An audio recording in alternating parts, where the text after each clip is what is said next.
background. I think something wrong with it. I think it's about your internet connection. Maybe it's look like blurry, Manuel. Well, I'm using hotspot. Uh-huh. Actually, it's because of you have a lot of thing in your background. You should like wall. I don't think so. It's because of that. Yeah, maybe you Because can like stay still. Don't move. Oh, Maybe it's dark. I think no, it's not dark. Well, it's not dark. Yeah. it's not about it's the. night here, It's not Okay. about lighting. but It's there is about light. the. It's not about the light thing. It's about the background you use. It should be plain. You have a lot of A lot of stuff on the background. So I think it's okay. Oh, You have to have like really plain wall. It's like a Photoshop background. okay. Let me try something.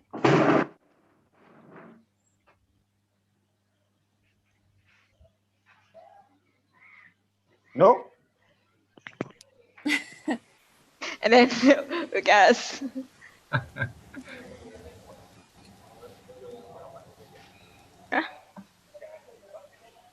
And now? it's better. Yeah, I think that's okay, Noel. Yeah. This better. This one Oh, is okay. better. Good then.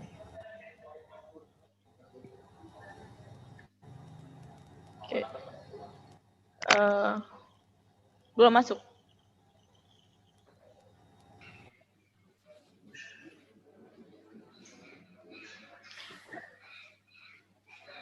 Mr. Yono, what if while waiting for Mr. Abbas, we start to Yeah, sure.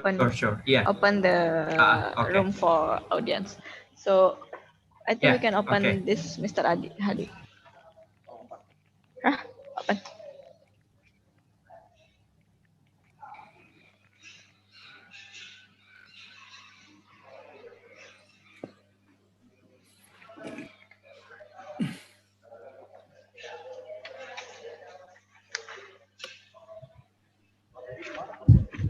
Oh iya, udah ada.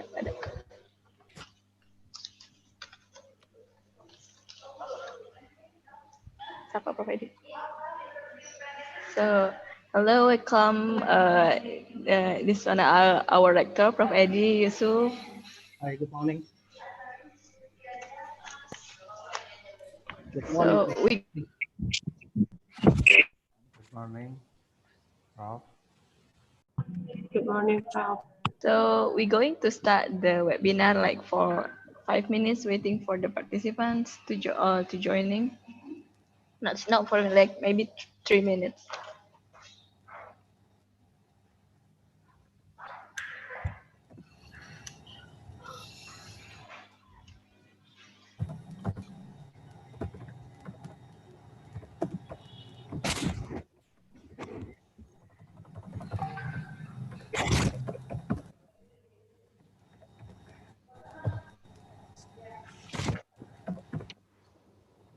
Udah open aja ya, langsung aja ngomong.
Dwi, I cannot hear your voice.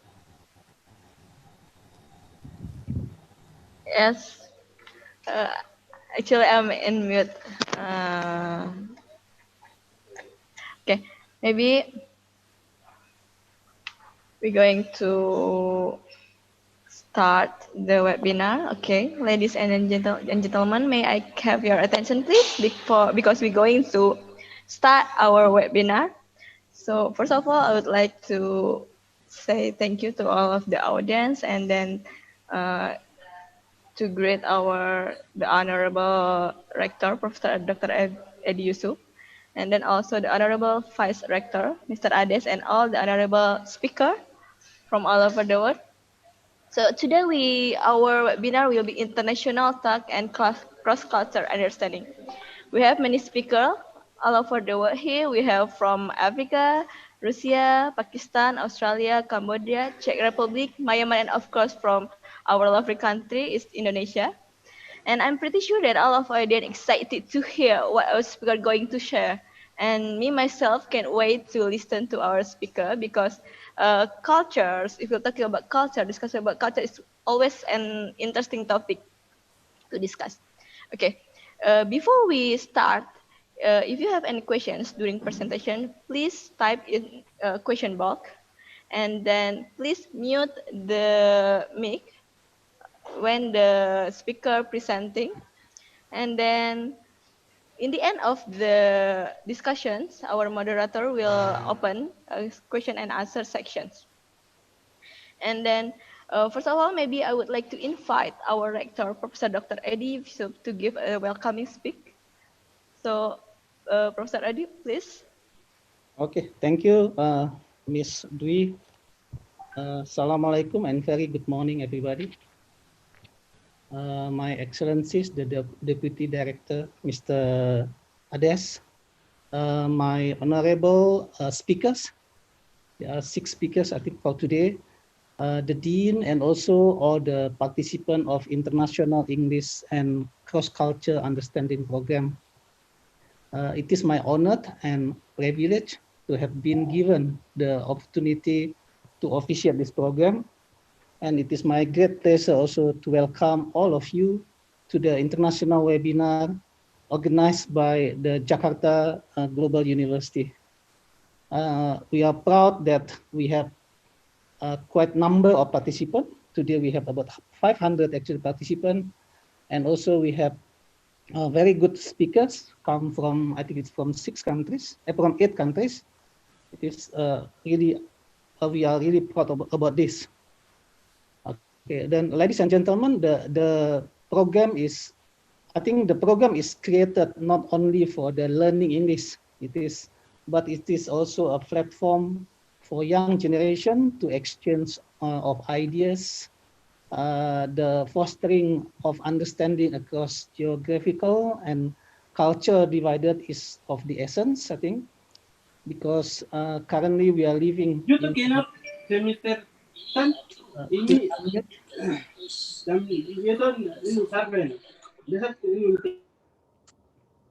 so we are living in the time rife with conflicts and also oppression. We are living in the time when the greatest challenges are those that affect all of us. I think awareness an important word indeed. Ladies and gentlemen, I think beside the culture, also maybe some topics may be interesting to be discussed, such as like nowadays the how to deal with the current pandemic. Maybe it is one of the topic we can discuss, and also especially for the global citizen like some of you, I'm the one actually affected by this pandemic. Actually, my family stay in some countries and we cannot meet each other for a couple of months. So another thing, I think about the forced displacement is one of the major global challenges that future leaders will need to tackle. Maybe you also can discuss about the climate change and so on and so forth. Then to the participant, I hope that you will be inspired by the experiences shared by our speakers today. And I also would like to invite, to take this opportunity to invite you to the Jakarta Global University, maybe to pursue your degree or to do research or maybe to work here. Yeah. We have some global program to cater your needs and of the internationalization of academic and also the academic community. This will be, I think, further explained by my colleague, Mr. Pitra, after this. Then I think without further ado, with these few remarks, ladies and gentlemen, I declare the International English and Cross-Culture Understanding Program is open. I would like to thanks to the committee for well-organized this program. Thank you so much, everybody. Enjoy your program and have a wonderful day. Thank you. Yeah. Okay, thank you so much, Prof. Edu, for the warming speech. And then we're going to move to the next agenda. I would like to invite Mr. Pitra to introduce our campus, Jakarta Global University. But before that, we would like to play a video profile of Jakarta Global University.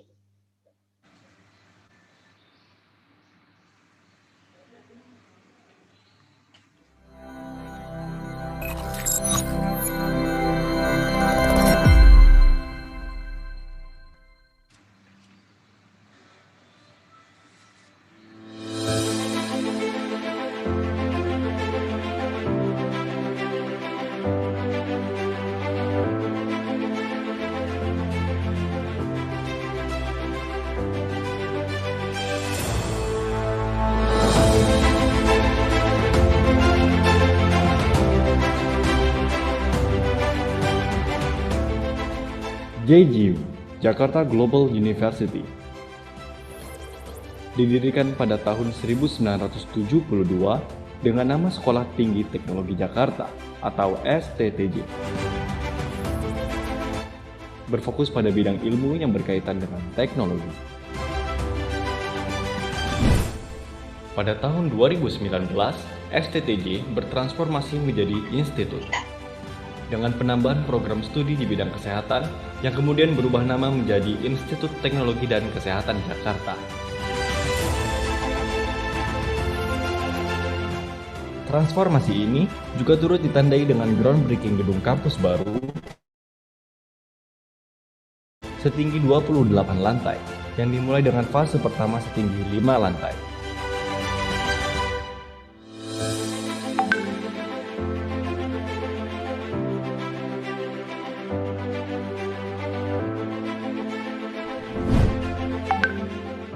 Di tahun yang sama, ITKJ melakukan penggabungan institusi dengan Sekolah Tinggi Ilmu Ekonomi Penguji dengan penambahan 4 jurusan baru pada bidang ekonomi dan bisnis. Pada tahun 2020, ITKJ dan STIE Penguji resmi menjadi Jakarta Global University, sebuah universitas dengan fasilitas modern, berstandar internasional dan sistem pendidikan 21st Century Education.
Saat ini, Jakarta Global University atau JGU memiliki 12 program studi dengan jenjang pendidikan mulai dari diploma, sarjana, magister, hingga program kerjasama doktoral yang terdiri dari jurusan Sistem Informasi,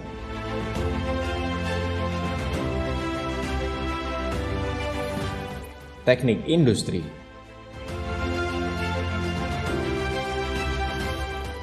Teknik Informatika,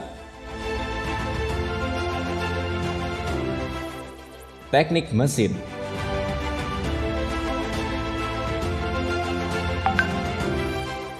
Teknik Sipil,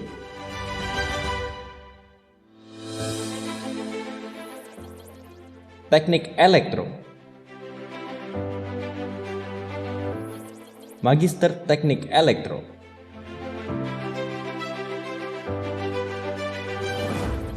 Farmasi,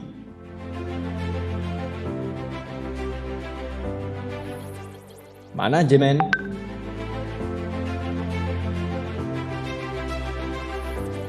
Bisnis Digital, Diploma Akuntansi,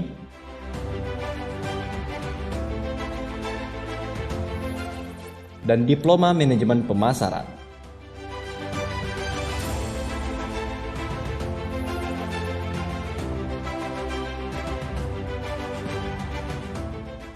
Sebagai bentuk kepedulian JGU kepada dunia pendidikan, JGU juga menyediakan sejumlah program beasiswa, di antaranya yaitu KIP Kuliah, Foster Parent Scholarship, Industry CSR, Transforming Life Scholarship, Enrichment Scholarship, dan peningkatan prestasi akademik serta berbagai beasiswa lainnya.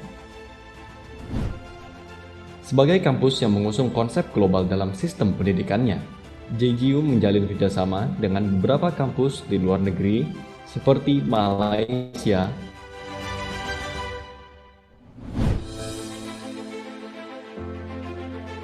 Jepang, China,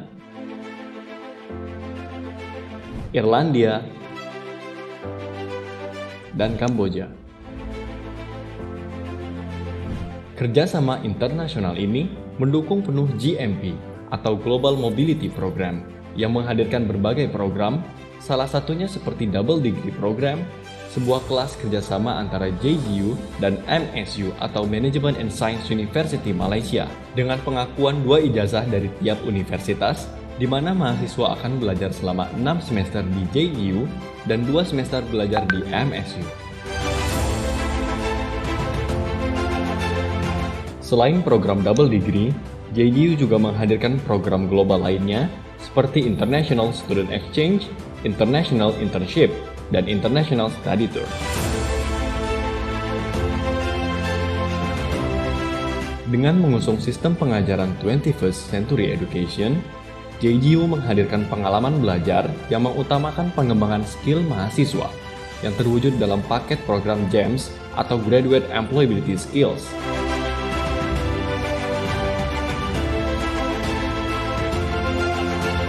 PEC atau Personal Enrichment Competencies,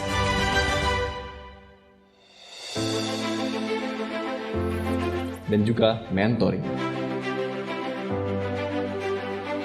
Untuk menjaga ekosistem yang baik terhadap daya serap industri, JGU mengedepankan kepentingan hubungan yang simbiosis mutualisme dengan industri, di mana sebagai lembaga kampus yang mengusung pendidikan global, JGU mendorong kerjasama di bidang penelitian dan juga penyerapan tenaga kerja industri. Selain berfokus pada bidang akademik, JGU juga berperan aktif dalam pengembangan kemampuan dan juga pola pikir mahasiswa dalam bidang entrepreneurship. Bukan hanya yang teraplikasikan pada kurikulum saja, mahasiswa juga terfasilitasi dengan beberapa program lainnya yang terintegrasi dengan program pemerintah seperti program mahasiswa wirausaha atau PMW, program kreativitas mahasiswa atau PKM, dan juga program pendanaan eksternal lainnya.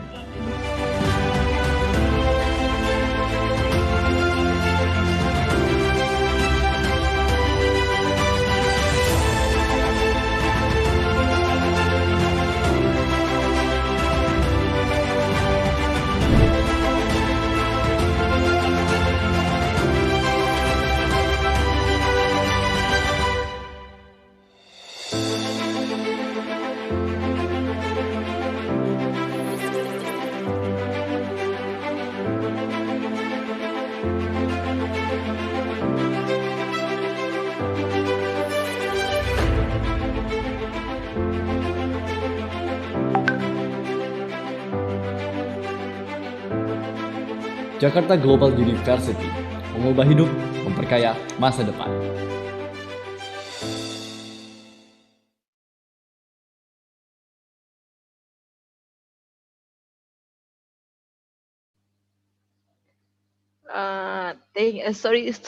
I'm so sorry because our video is in bahasa because English will really soon. But if you want to know more about Jakarta Global University, you can visit our website in jgu.co.id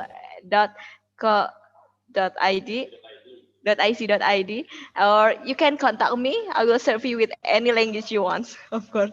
Okay. After that, maybe a bit introduction from Ahmad Fitra, Mr. Ahmad Fitra, about Jakarta Global University.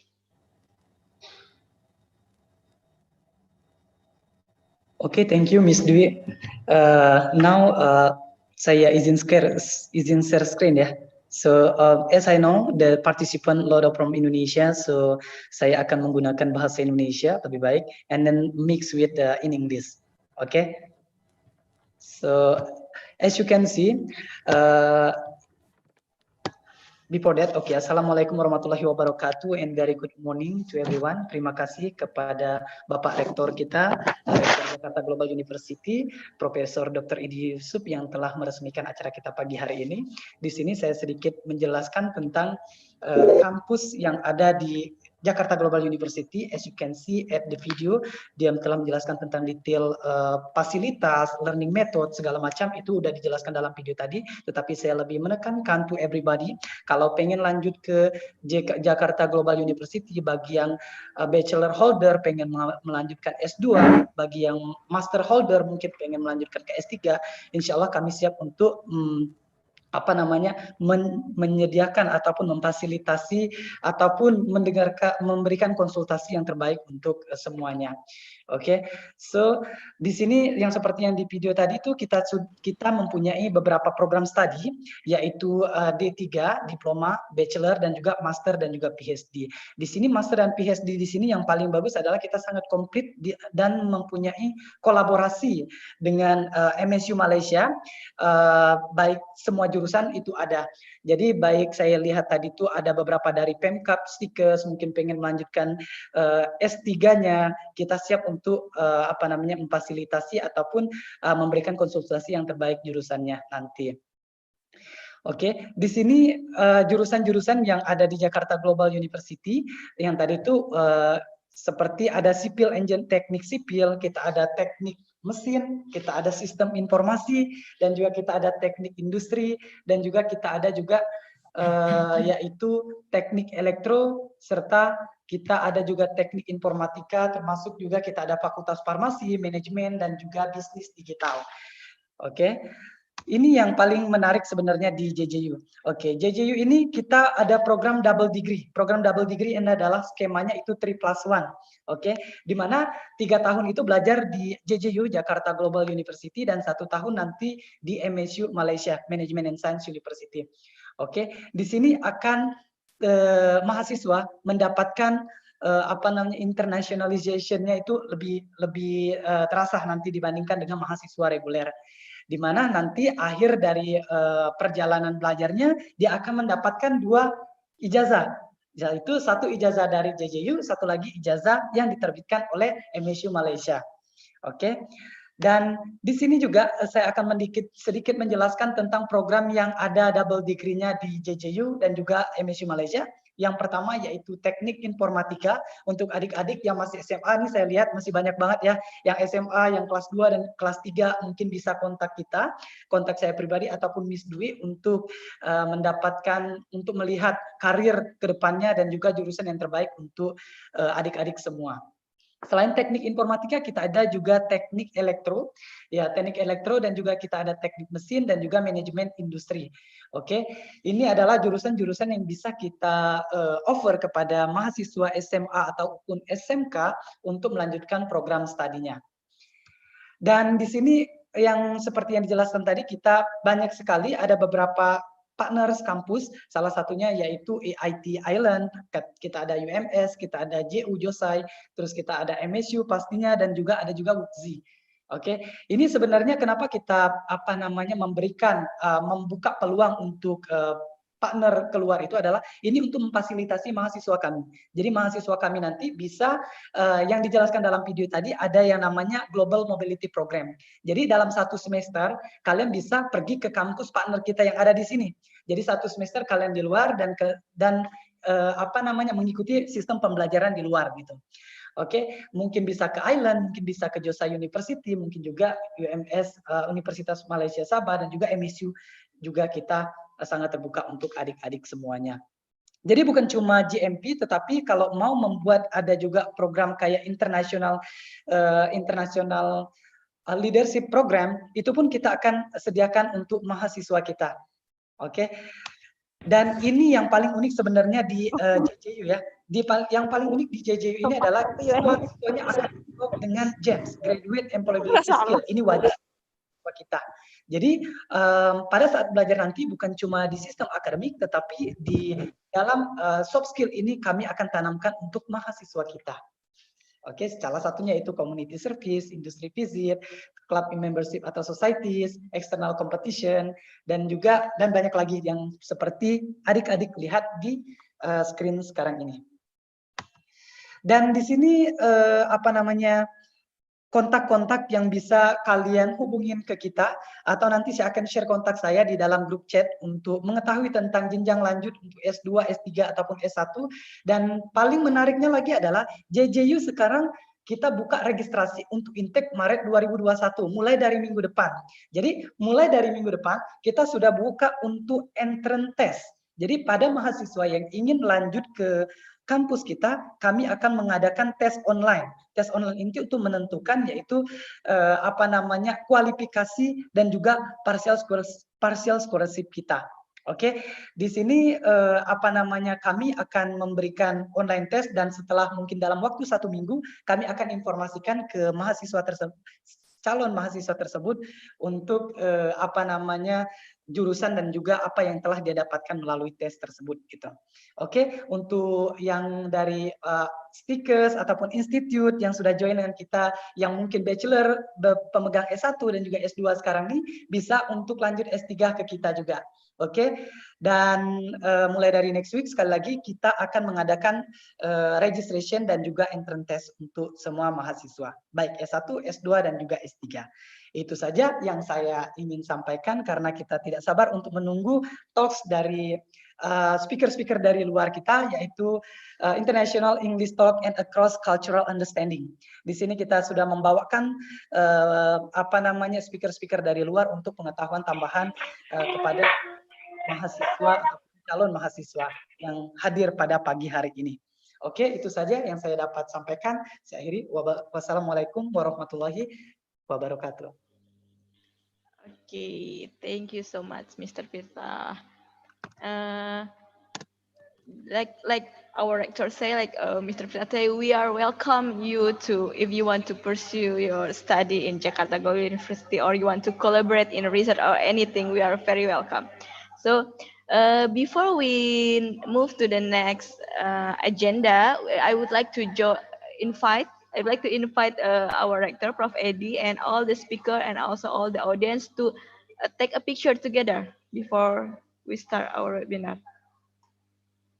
So I would like all of you to turn on your camera.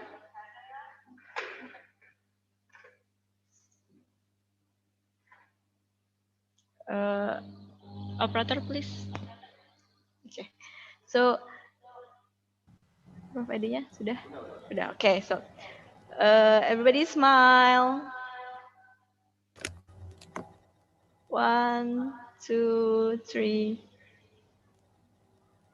And then I will ask for your thumbnails, please, because we used to do this in Jakarta Global University.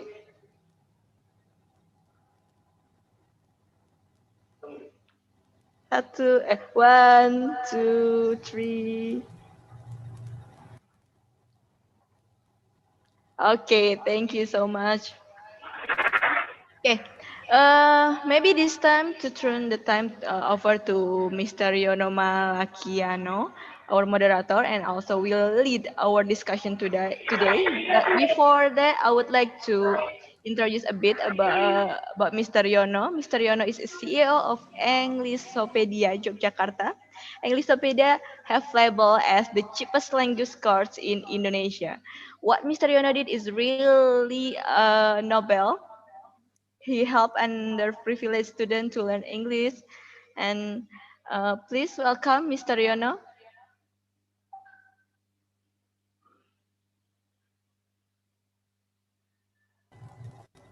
Mr. Yono? Okay. Hello, hello. Can you hear me? Yes, yes. Hello.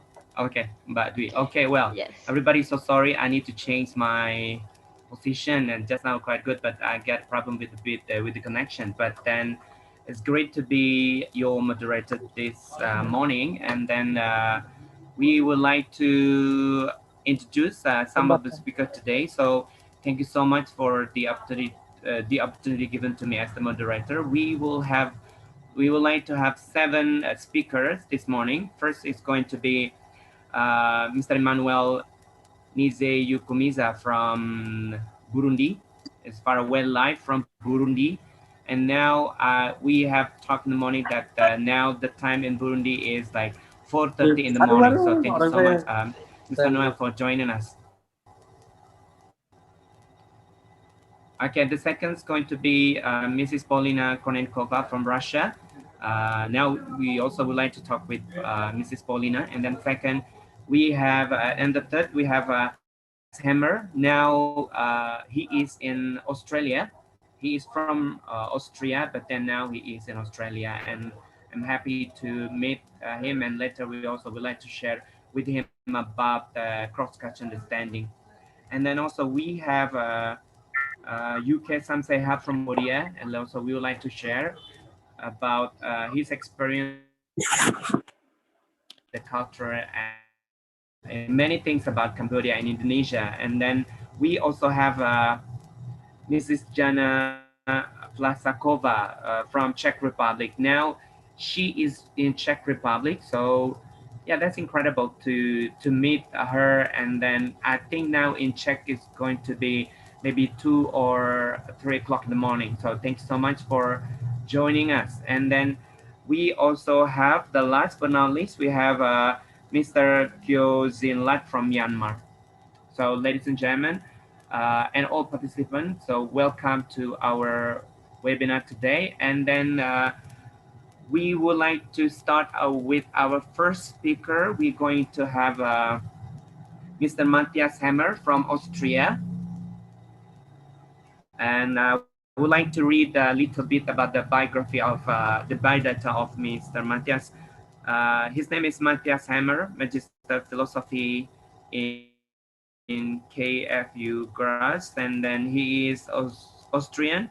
Currently, he is doing PhD in international strategic and politic studies at ANU Canberra. Research topic: the organization of the 1965 mass killing in Klaten and the land reform protest movement. So, well, everyone, and ladies and gentlemen, we would like to invite our first speaker, Mr. Matthias Hammer. The time is yours. Thank you very much. Terima kasih banyak, and very good day to everyone from Australia.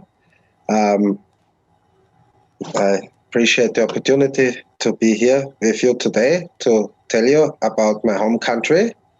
May I ask, Pagiono, can you hear me well?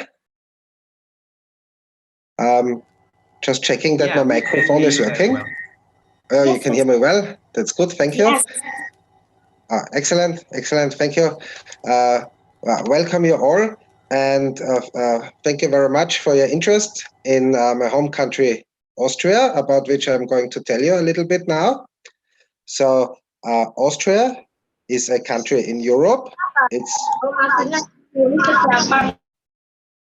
It's located in Central Europe. Austria is a landlocked country. It has no access to the ocean. So it is a bit almost the opposite of Indonesia in that way. the capital of Austria is Vienna, and it's a relatively small population because the population of Austria is only 8 million people. And Austria has a very good economy. The average net salary in Austria is 2,700 euros per month. Austria has a democratic government. We are a republic, and our current president is President Alexander van der Bellen, who has been elected by the population in a popular vote in 2016. Austria is a very popular holiday destination in Europe. It is a place that many people like to visit, and they like to come and see the natural beauty. They like to see the mountains. There are many mountains in Austria. There are also many historical monuments, especially in the capital city of Vienna, where we have from almost every period of history, at least going back for the last, I would say, 1,000 years, we have architectural monuments or traces that we can see. And Vienna is in fact a very old city. It used to be a Roman camp 2,000 years ago during the time of the Roman Empire.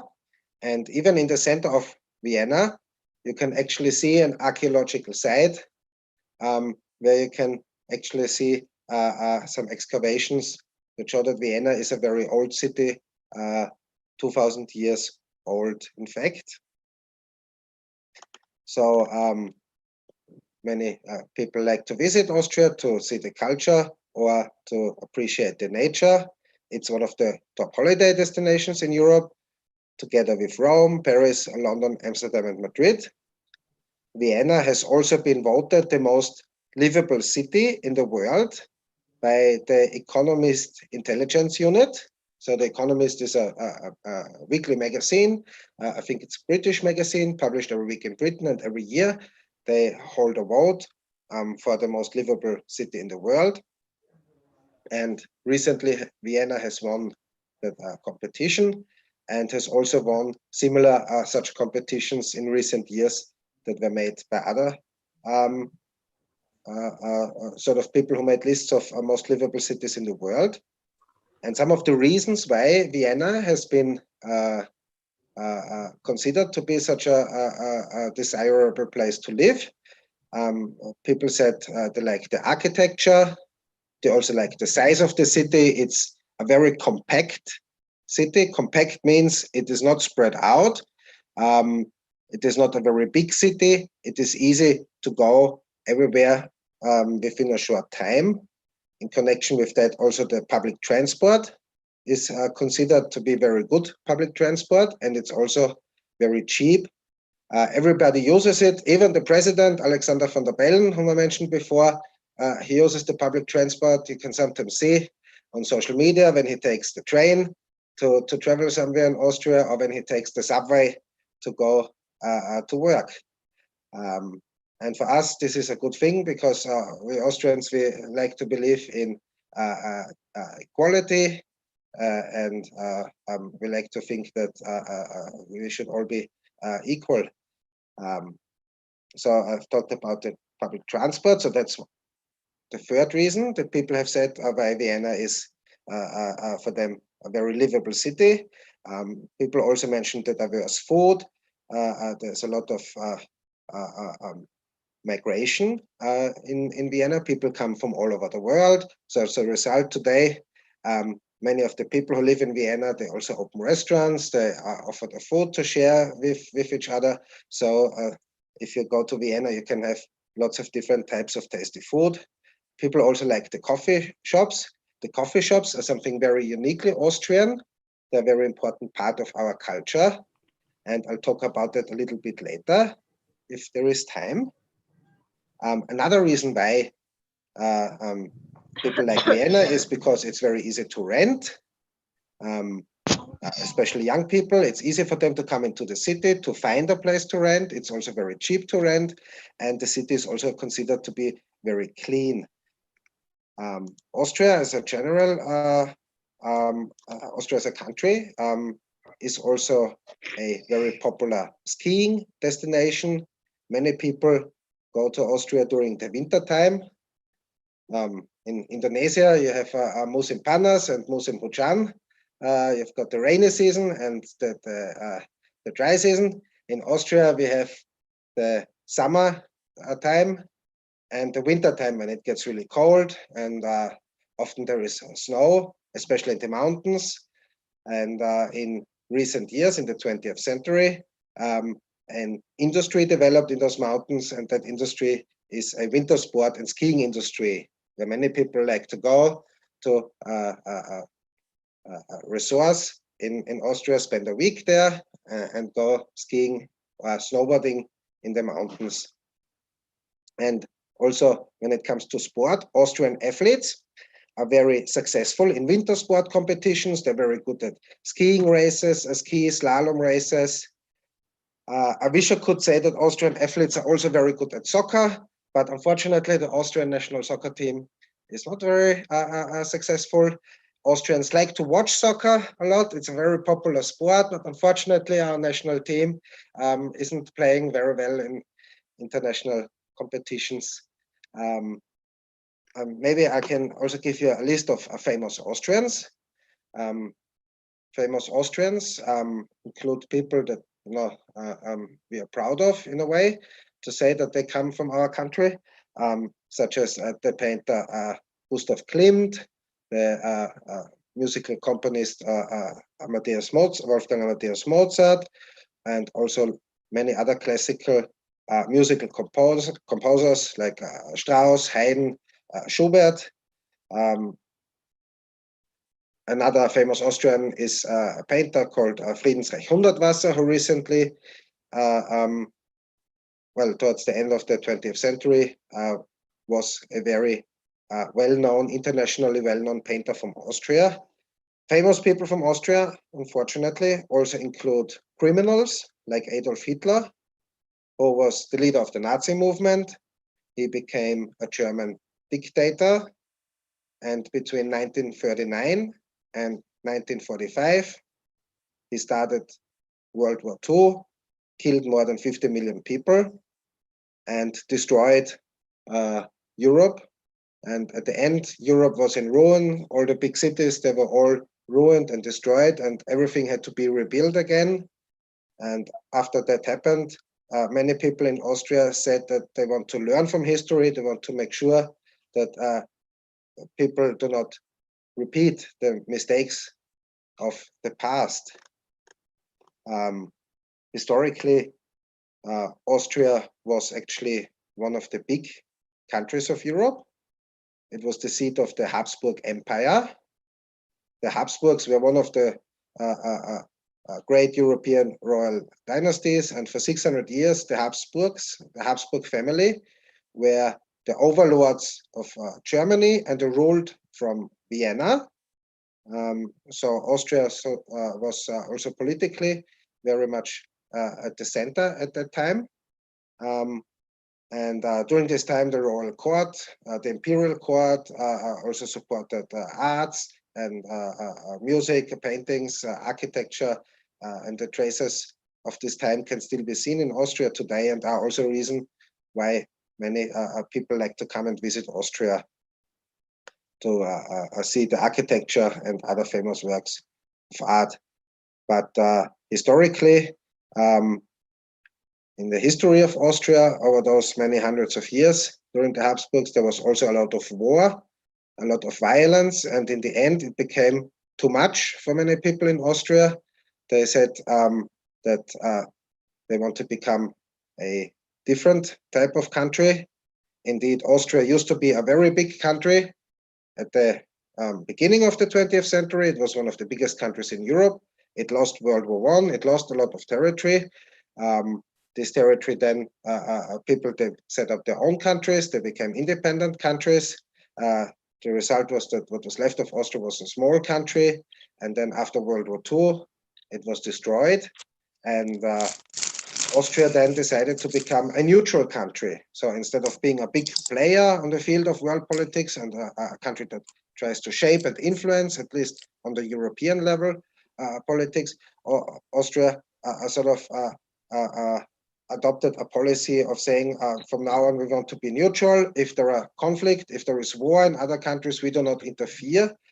And Austria only interferes if there is a vote by the United Nations Security Council. And if the United Nations Security Council decides to send a peacekeeping mission to a country somewhere, then there are quite a few examples of Austrians who participated in peacekeeping missions, but only peacekeeping missions. Austria is not part of any military alliance.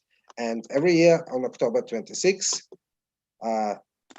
this neutrality is celebrated, international holiday of Austria, which is also the called the Neutrality Day, where we are celebrating sort of the fact that we are now becoming that Austria has, after a long history, has become a very small country that still likes to contribute to world affairs, but we try to stay out of trouble, so to speak.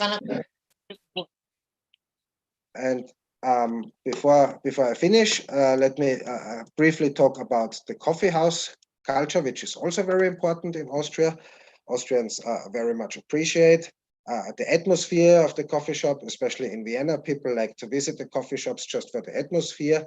100 years ago, around a bit more than 100 years, around 1900, there was a coffee shop culture in Vienna, where many famous artists and philosophers and also patrons of art intermingled in these coffee shops in Vienna. And as a result, many new ideas were born. Unfortunately, this culture then came to an end in World War II, when it was destroyed by the Nazis. But 120 years ago, it was a very important part of the cultural life, not only of people who were sort of on top of society, but also people from many other layers of society as well. And today, if you want to visit Austria, if you have the opportunity to go to Austria, then I should say that no visit to Austria would be complete without a visit to a coffee shop in Austria. Thank you very much for your attention. And I've provided some reading materials for those of you who would like to read in English about Austria and find out more about Austrian culture and economy, history, and society. Thank you very much. Terima kasih. Well, thank you so much, Matthias, for the presentation. Well, everyone, so we still have, okay, that's good. So later there will be some question. There will be question and answer, and then we're going to wait to question you then. Thanks so much. And then, well, everybody, before, okay, well, we're going to come to our next speaker. It's going to be Mr. Emmanuel Nize Yukumiza from Burundi, East Africa. So Mr. Noel is actually, he was here last year, not last year, like few months ago, because he studied in Universitas Negeri Jakarta, and then his complete name is Emmanuel Nize Yukumiza. We usually call him Noel Omanu, nationality Burundi, and educational background, Master of Science, degree of psychology, and now he is freelancer. So ladies and gentlemen, now please welcome Mr. Noel. Mr. Noel, the time is yours. Hello, everyone. Do you get me? Yeah, I can hear you. Do you hear me? Hello? Hello. Yeah, I can hear you.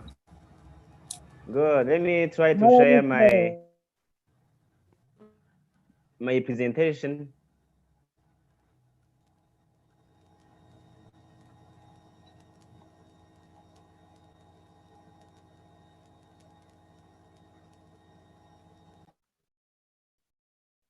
Do you get it? Hello? Hello, we get it. Yono? We can see you. Yeah. I can see that. You can see my presentation? Yeah. Yes. We can see it. Okay. Okay. Hi, everyone. Thank you for having me. I am happy to be here to share a little bit about my country, my home country, Burundi. Well, as Mr. Yono introduced me, I am Emmanuel Nzeyimukiza. I come from Burundi, and I am a former student of Jakarta State University, and I am a fellow of Englishopedia, and I have a Master of Science degree in psychology from Jakarta State University. Well, now I'm working as a freelancer,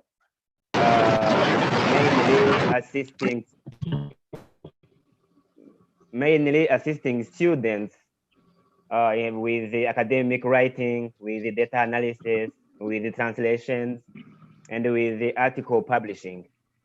So if ever you need my services, you can contact me at this email. Okay, this is a small overview of Burundi. So Burundi, we have an area of 27,834 kilometers square, and Burundi is almost 1/5 of Java Island. Burundi has a population of approximately 12 million, according to the census of 2019, and more than 80% of the population are Christian. The spoken languages are Kirundi, which is the national. We speak Kirundi, every day, and the official language is French. The capital city is Gitega. This is a political capital. It's a new capital. So what about the geographical location? So at the north, we have Rwanda. At the west, we have Democratic Republic of Congo. And at east and south, we have Tanzania. Bujumbura is the economic capital city and is the biggest and most beautiful city, and which is located alongside with the lake Tanganyika. I'm going to talk about it later. Here is the map of Burundi with all the provinces. And like Indonesia, Burundi has 2 seasons, summer and rain season. Here is the flag of Burundi and the meaning of its colors. The 3 stars here, you can see the center, the 3 stars represent the 3 ethnic groups of Burundi, which are Hutu, Tutsi, and Twa. They also represent the 3 elements of national emblem, which are unity, work, and progress. The green color represents hope and optimism. The white color represents purity and peace. And the red color represents blood that was shed for independence. Yeah, you know, like same as Indonesia, we struggled for independence. Here is an interesting fact here. I'm sorry. The coffee of Burundi was selected among 20 varieties by specialists from Boston. It was selected the best in that competition. And in that year, it was bought $115 per kilo. And this year, it was also ranked the #1 in a competition in Sweden. You can find the link here under my slides. So here are some basic foods, like traditional foods. We have a fufu here, mainly from cassava. Here is the fish from Lake Tanganyika. I think this is Ndagara, which is only found in Lake Tanganyika. Here are the beans Beans is the most eaten food here. Is the basic. You find it in every meal. And here also we have banana. These are not like the bananas, the one who like we can eat as fruits. These you can cook, especially with fish. Very delicious. So what about the culture? Let's start with the traditional clothing. Here is what we call here invutano. So it's a traditional clothing which is mainly used when we are celebrating like marriages and some ceremonies related to marriage. Here is clothes from trees. This is interesting because this kind of clothing was used before white came, before colonization. But no one is wearing this kind of clothing nowadays. We can find only in museums. So here, how marriage ceremonies look like here in Burundi. The clothing is like this. I think this is paying the bride ceremony, just a ceremony just before the marriage. Okay, let's move to traditional dance of Burundi. Here we have what we call ingoma, drums, which are appreciated all over the world. An interesting fact is that ingoma, the drums of Burundi, are recognized by UNESCO as an intangible cultural heritage for human race. The second kind of dance is called Inhore, which is original of the Africa of Great Lakes, which are Burundi and Rwanda. Very appreciated by tourists, and is usually performed by professionals in ceremonies or when welcoming like tourists. The third one is Agasimbo. Agasimbo is originated from the south of Burundi, usually performed by children and young people, because this kind of, as you can see here on the photo, it requires very high flexibility. The fourth one is called Ihunja and Imisambi. Usually, it's performed by girls mainly at marriage ceremonies. Okay, let's move now to the touristic places. The first one is Lake Tanganyika. You can see here, you can find hippopotamus. You can find here crocodiles and fish. Some famous places at Lake Tanganyika. Here we have some beaches. We have very, very beautiful destinations for tourists, especially, and also people here when they're going on vacation. Here we have a museum called Musée Vivant of Bujumbura. You can find living animals, tigers, gorillas, and also traditional instruments of music. Here is there is also a photo of where we make local beer. Here is some pictures, and this small house is a traditional where they used to live many times many years ago, before the modern houses was introduced by whites, by the colonizers. Here we have a national park of Ruvubu. Which is the main park. Here we have a Walker's Bridge in Kirundo. We have waterfalls, which many tourists admire. Oh, this is a small presentation I have prepared for you, but I'll be ready to answer all the questions related to Burundi and my culture. Thank you very much. Murakoze. Terima kasih banyak.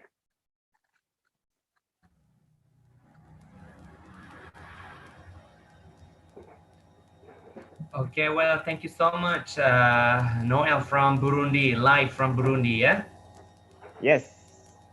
Okay, so what You are what welcome. season? So what season now there in Burundi? What the time?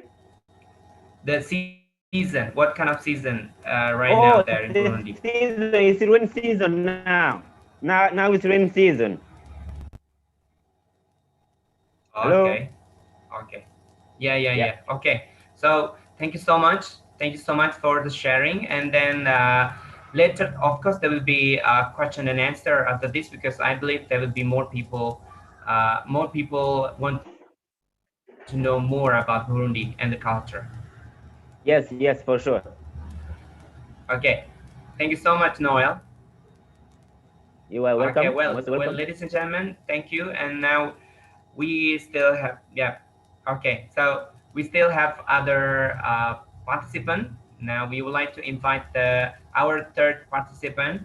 It's going to be Mrs. Polina Korenkova from Russia. She is a Bachelor of Linguistics, a teacher, and also a translator. So, ladies and gentlemen, please welcome Polina. Polina, the time is yours. Hello, everyone. I'll also share my screen. Just a second.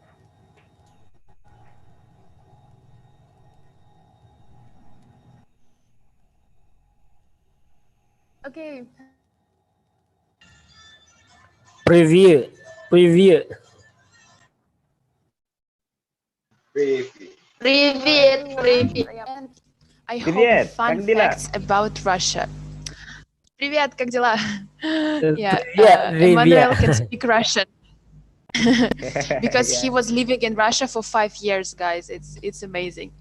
Okay, anyways, let's learn something fun about Russia because it's a very interesting country. Okay, but first let me introduce myself. Yeah, my name is Polina. I'm 24 years old.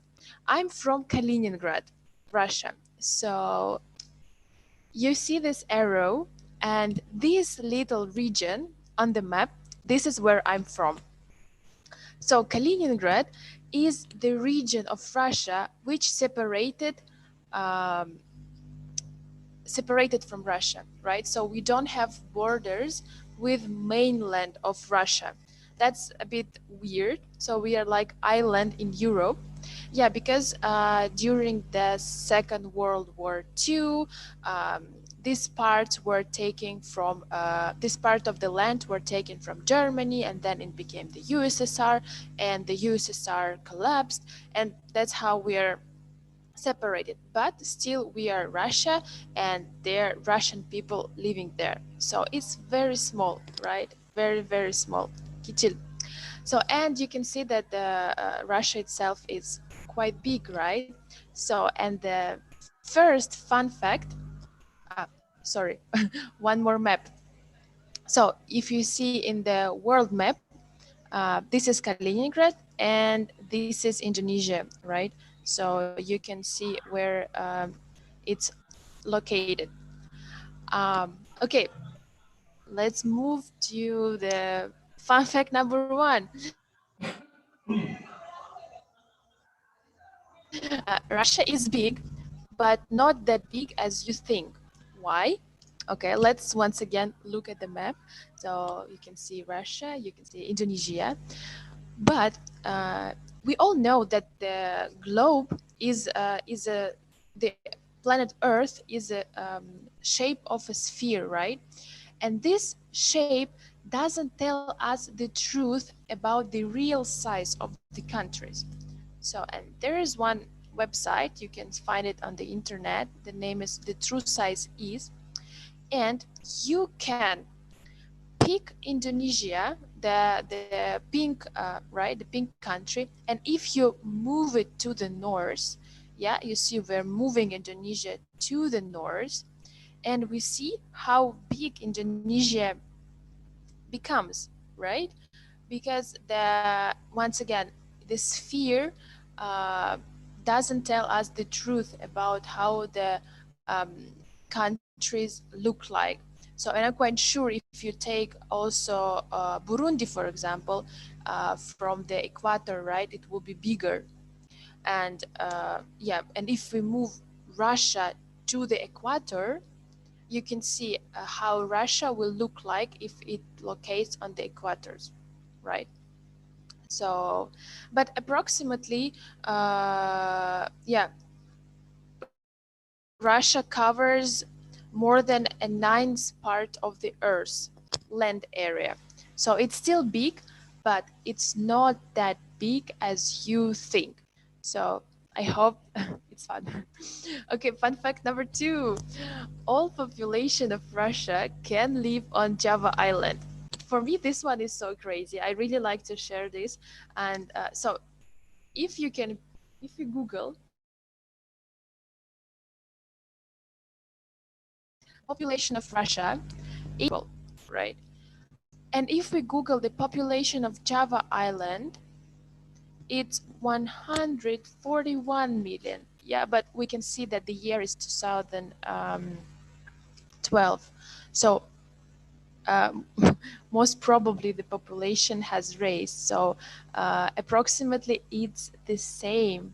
So imagine here on Java Island lives 140, let's say 1 or 5 million people, which equals to the population of Russia. That's crazy for me. Okay, fun fact number 3. There are more women in Russia than men. So yeah, and this is also fun fact because Russian people and Russian women we look different. They're different type of the faces, different hair color, different eye color. Masha the bear, of course, and yeah, but for 100 women, there will be approximately 86 men, or statistically, it's 46% of men and 54% of women, which makes approximately 10 million more women in Russia than men. So yeah, so if you're single, male, please come to Russia. Maybe your Russian bride is waiting for you. Well, yeah, this is actually it's fun fact, but it's at the same time it's a bit sad because yeah, life expectancy from the male side is also a bit lower, and also in Russia we have a lot of grandmothers, babushkas. Yeah, it's our fun fact. Okay, connection. Sorry. Fun fact number 4. Russia is not always cold. When you think about Russia, especially winter, you may think of something like that. A lot of snow covering the first floor of the building with cars. Or this is my favorite, like, look, it's I don't know, 6 meters, 6 meters snow layer. That's funny. Or like that. This was viral a couple of years ago. So if you go out, you will like freeze. Or these cats, yeah, we have cats in Russia and they actually use their fur to keep themselves warm. But no, it's not always cold. Of course, we have 4 seasons. We have summer, fall, winter, and spring. And during summer, it's very lovely. The summer is quite short, depends on the region, but um, in the summer, people try to go to the beach, get some tan, to swim in the sea, or just to enjoy and get some vitamin D, you know. So yeah, not always cold. And this, for example, the picture from my region, from Kaliningrad, is very beautiful and it's very warm in summer. Yeah, I would say warm. For Indonesian, it will be warm. Okay, fun fact number 5. Russia is located across 11 time zones. 11.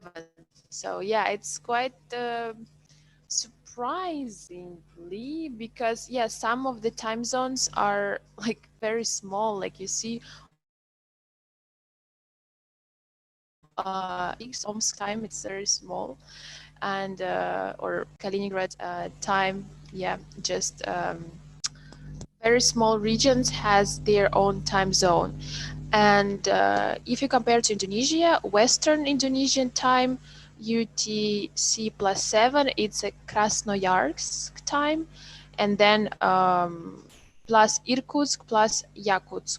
This is three time zones which are represented in Indonesia, right? For the Java Island, Bali, Flores, blah blah blah, and for Papua. So yeah, this is quite surprising, right? Fun fact number 6. In Russia, we have the same president for almost 20 years. Okay, I think everybody knows Mr. Vladimir Putin. And let's see some memes. This is my favorite. 4 things people can't choose: parents, nationality, appearance, the president of Russia. Yeah, even though, yeah, we're joking a lot about our president, but okay, we have to be very careful about joking. But still, the majority of the population, they support the president. Yeah, so this you can find in the internet, like 20 years challenge, how the president changed in America and the president changed in Russia. So fun fact number 7, uh, Russians are not gloomy. We just do not smile at strangers.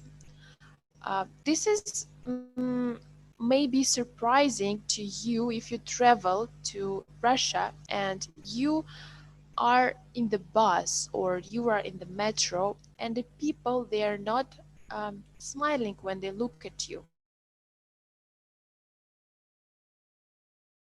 Like in Indonesia, something natural. They always say, "Hey, hello, mba," and yeah, you know this. So, but in Russia, we just smile in different social situation. We don't smile at strangers. We smile mainly at people that we know. Or for example, look at this picture. This is the photograph of a Tsar family in in 20th century, the beginning of 20th century. And people on the picture, they also never smiled. Right now, of course, it's different, but it's just the tradition. Or this is one of my favorite. It's the 3 astronauts from United States, from I don't want to lie. Is it India or Hungary? I'm a bit bad in flags. Anyways, but look at their faces, and the Russian astronaut is not smiling because it's just people on the pictures. They don't like to smile, or they don't like to smile at strangers in the bus or the on the street, or talk to strangers, because back in the historical time, it was dangerous to talk with stranger. You don't know what do they want from you, right? So but we still have this tradition, and also we have one proverb that says that if you're smiling, it means that you don't have a brain, yeah, that you're stupid. So it's still working, but yeah, this is our mentality, right? This is our way of life. Okay, and yeah, fun fact number 8. Now you know a little bit more about Russia, and please give me a smile. Okay, so I I'm finished. I hope.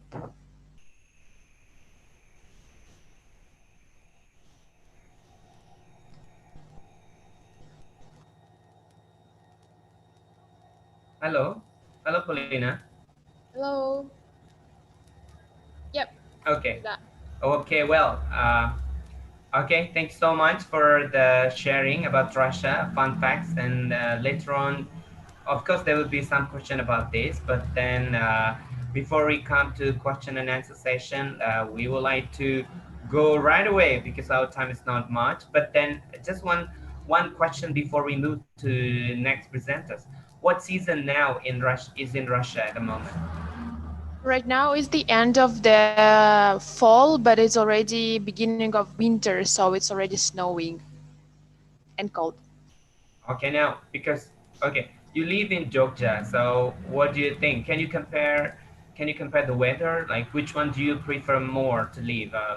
Is it like 4 season or 2 season? It's incomparable actually, but I think I like to live more in the warm climate because warm climate makes you feel happy every day, right? You don't need to think much about what you're gonna wear, and you need to buy a new coat or new fur coat or this kind of stuff. So I prefer more climate of Jogja. Okay, all right. Thank you so much. See you soon in question and answer session. Now, well, everybody, we're going to move because we have so many presenters. So that's incredible to be able to share with some people from different nation and culture. So now we would like to have. Just now we have got the presenters from Australia, from Africa, well, from Russia, and now we would like to move to our first speaker from Asia, and then we would like to have Kyo Zinlat from Myanmar, and I want to tell you little about him. His nickname is Freedy, and his educational background: educational Master of Engineering in Geological Faculty Engineering in UGM, and now he is associate professor at Yangon Technological University. So usually I call him Lat. So the time is yours then. Yes. Okay. May I greet you in Myanmar language, Mingalaba. Can you hear me? Sure. Good morning, ladies and gentlemen. May I wish you in healthy and strong during the pandemic. My name is Jocelyn Lett, and I'm from Myanmar. Today, it is my great honor to see all of you and show the cultures of my country. I would like to say thanks to Park Yono for inviting me as a speaker. Now, I would like to show the slides of my country.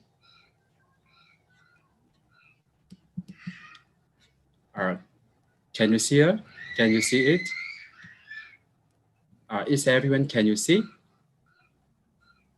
Hello? Yeah. We can see. Yeah, we can see. Yeah. We can see that. Wagon from the Golden Land of Myanmar. Myanmar is known as the Golden Land because of its unique golden stupa all over the country. The background is the Pampat, which is a unique entertainment of Myanmar art. I hope all of you know where is Myanmar located, but let me tell you about my country. Myanmar is a country in Southeast Asia between the India and China and border with other Southeast Asian countries, Laos and Thailand. Geomorphologically, Myanmar is composed of the Eastern Highland, the Western Ranges, and the Central Lowland area. Apart from that, Myanmar owns a very long coastal region at the western part and the southern part of the country. This is our national flag. The yellow colors symbolize the solidity, and the green colors represents our peace and tranquilities, and the red represents our courage and determination. The white star stands for it is a union country.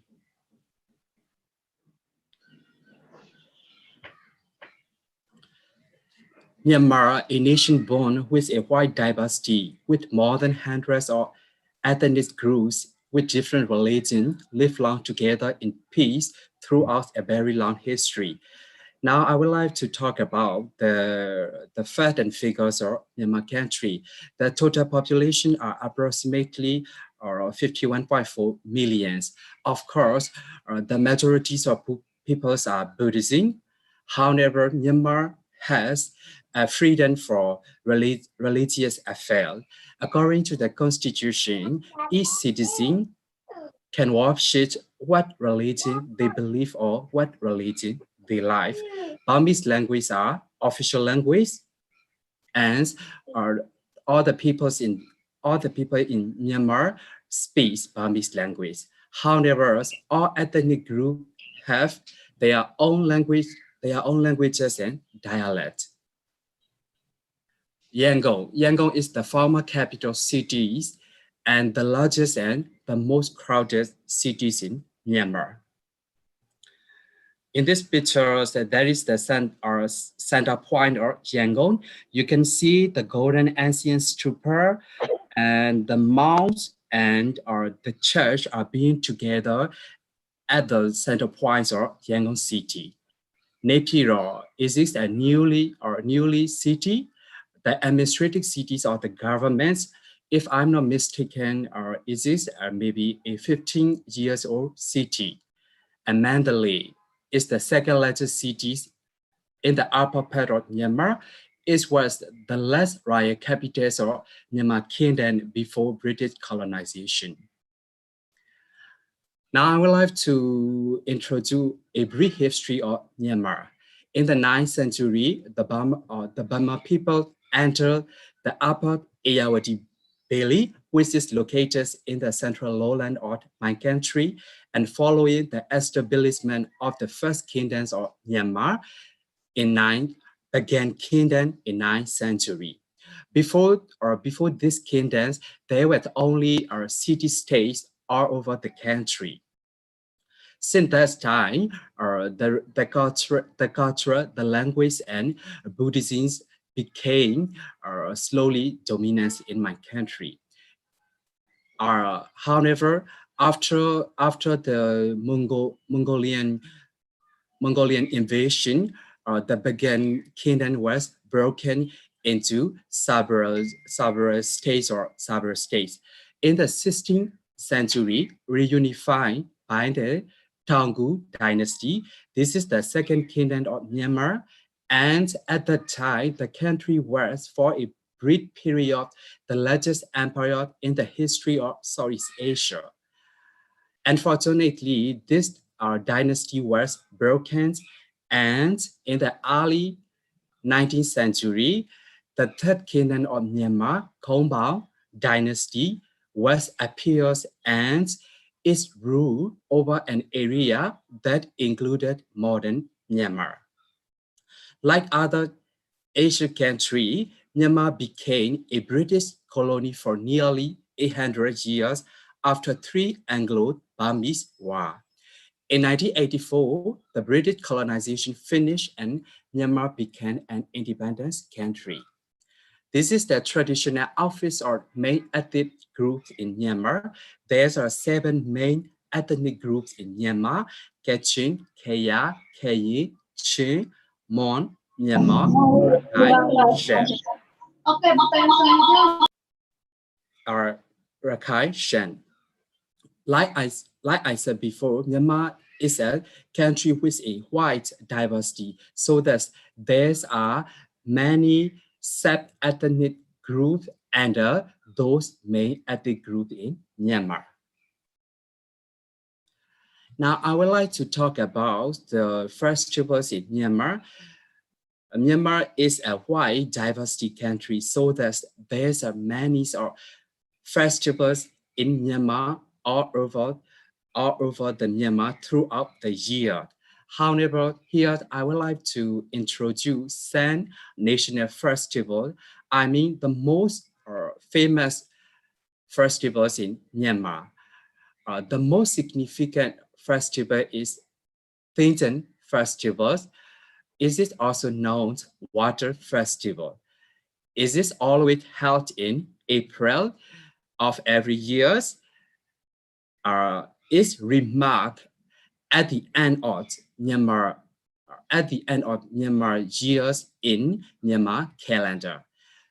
This festival celebrates for 5 days in April, in the middle of April, And during the festival, people are playing with water in order to welcome the Myanmar New Year's and in order to wash our bad thing in the past years and to proceed the next year.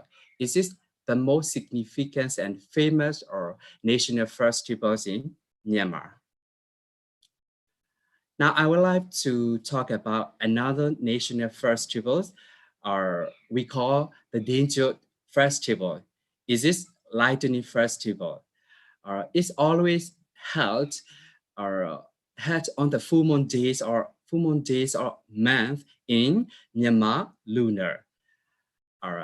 During at the days of full moon day, the majority of people light the candle to welcome the Buddha returning from a broad of celestials after he prays his teaching to his mother who reborn in a broad of celestials. Nowadays, not only lighting up the candle, but also setting out the fireworks, the hot air balloons, and so on. At that day, the Myanmar culture is the young always go to the elderly and paying homage. There's some ethnic group festivals in Myanmar. All the pictures show the ethnic group festivals in Myanmar. Most of the festivals are their own New Year festival. In Myanmar, there are many significant places to visit. If you are ancient lovers, of course, again, the ancient city of the first kingdoms of Myanmar is the most prominent places to visit. There's thousands of stupas and pagodas over a flat plains. You can observe the ancient architectures or stupas in 9th centuries, and you can also enjoy the mural painting art, which indicate the people living style in 9th centuries and how the people can do mural painting at that time. Another ancient place is Mandalay. This is the largest second city and Burma final royal capital city. It is also well known for the centers of Burmese cultures. So you can see the palace, which has a sound condition until now. And also there's a numerous number of ancient stupa, monastery, buildings, and places which were established by Myanmar kings, prince, and princess during the Third Kingdoms of Myanmar. Of course, if you are not supposed to be an ancient lover, or if you are the one who left the nature, there's a multiple destination to wildlife and mountaineering in the northern part and eastern highland and western part of Myanmar. The above our picture show the highest peak in Southeast Asia. In Southeast Asia, there is only Snow Mountains, which is located only in Myanmar. And you can explore the natures and amazing cultures of some races in those places. And you can do unforgettable activity like trekking and hiking in those places. Are you a thalassophile?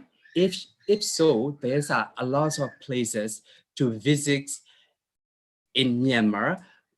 Also, one of the most beautiful beaches in Asia. The famous beaches are located at the southern part of the country and at the western part of the country. So you can enjoy the white sand, the blue waters, and the traditional seafood there. And now I would like to talk about the Myanmar traditional foods. Myanmar traditional food comes in two genre variety, coastal and inland.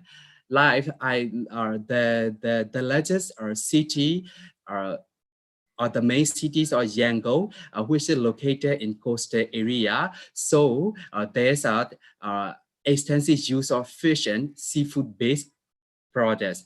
However, the inland region is mean the upper part of the Myanmar and hill region, there's tend to use more meat, poultry, and various kind of bill. Although modern inland cooking has incorporated freshwater fish as a source of proteins in several ways. If we talk about the Burmese traditional foods, we cannot forget a variety of salads centers on one major ingredient, ranging from structures like rice, wheat, and rice noodles, glass noodles, potato, ginger, tomato, long bean, and etc. Or of course, the Myanmar, the rice is the main food, and we usually eat the rice with the Myanmar traditional curries. If I have to say the traditional dish or national dish, it will be mohinga. Mohinga, mohinga in which putting the rice noodles into the soup, which is made by our fish paste and our bean powder. This is the traditional breakfast dish and national dish. When you visit here, you can enjoy our mohingas in everywhere of my country. Another national dish is we call lapet. Lapet. Lapet means pickled tea leaves.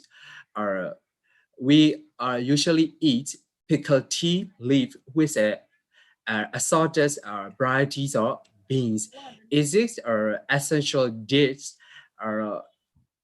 which is it always essential in the traditional event of Myanmar? So time for exploring the Myanmar culture together.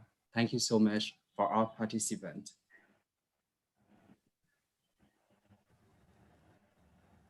Okay, well, thank you so much. From Myanmar, everybody. And of course, there will be some question, but because our time is not much, so later on we will come to you again at the question and answer session. Okay, well, that's great to share about Myanmar, and we know that Myanmar is also beautiful with so many temples and also beaches. Yeah. Okay. Well, everybody, now we would like to move to our next speaker. We are still here in Asia, so for this time we would like to have a Cambodian man. He is UK Samseha, usually call him Seha. Cambodian. He is a master degree of natural disaster management from UGM. Now he is the head of unit and hydrology and modeling. Okay, and Seha, the time is yours. Thank you, Pak Yuno. I think it's good morning, everyone. My name is Samseha. And first of all, I would like to pay my attention to Dr. Eddie Yuso, directors of JGU, and thank to Pak Yuno for his invitation to share my culture and also to everybody here. So I would like to share my screen to see what is in Cambodia. Can you hear me well? All right. So can you see my Yes, screen? I can hear you. All right. So today, Yes, yes.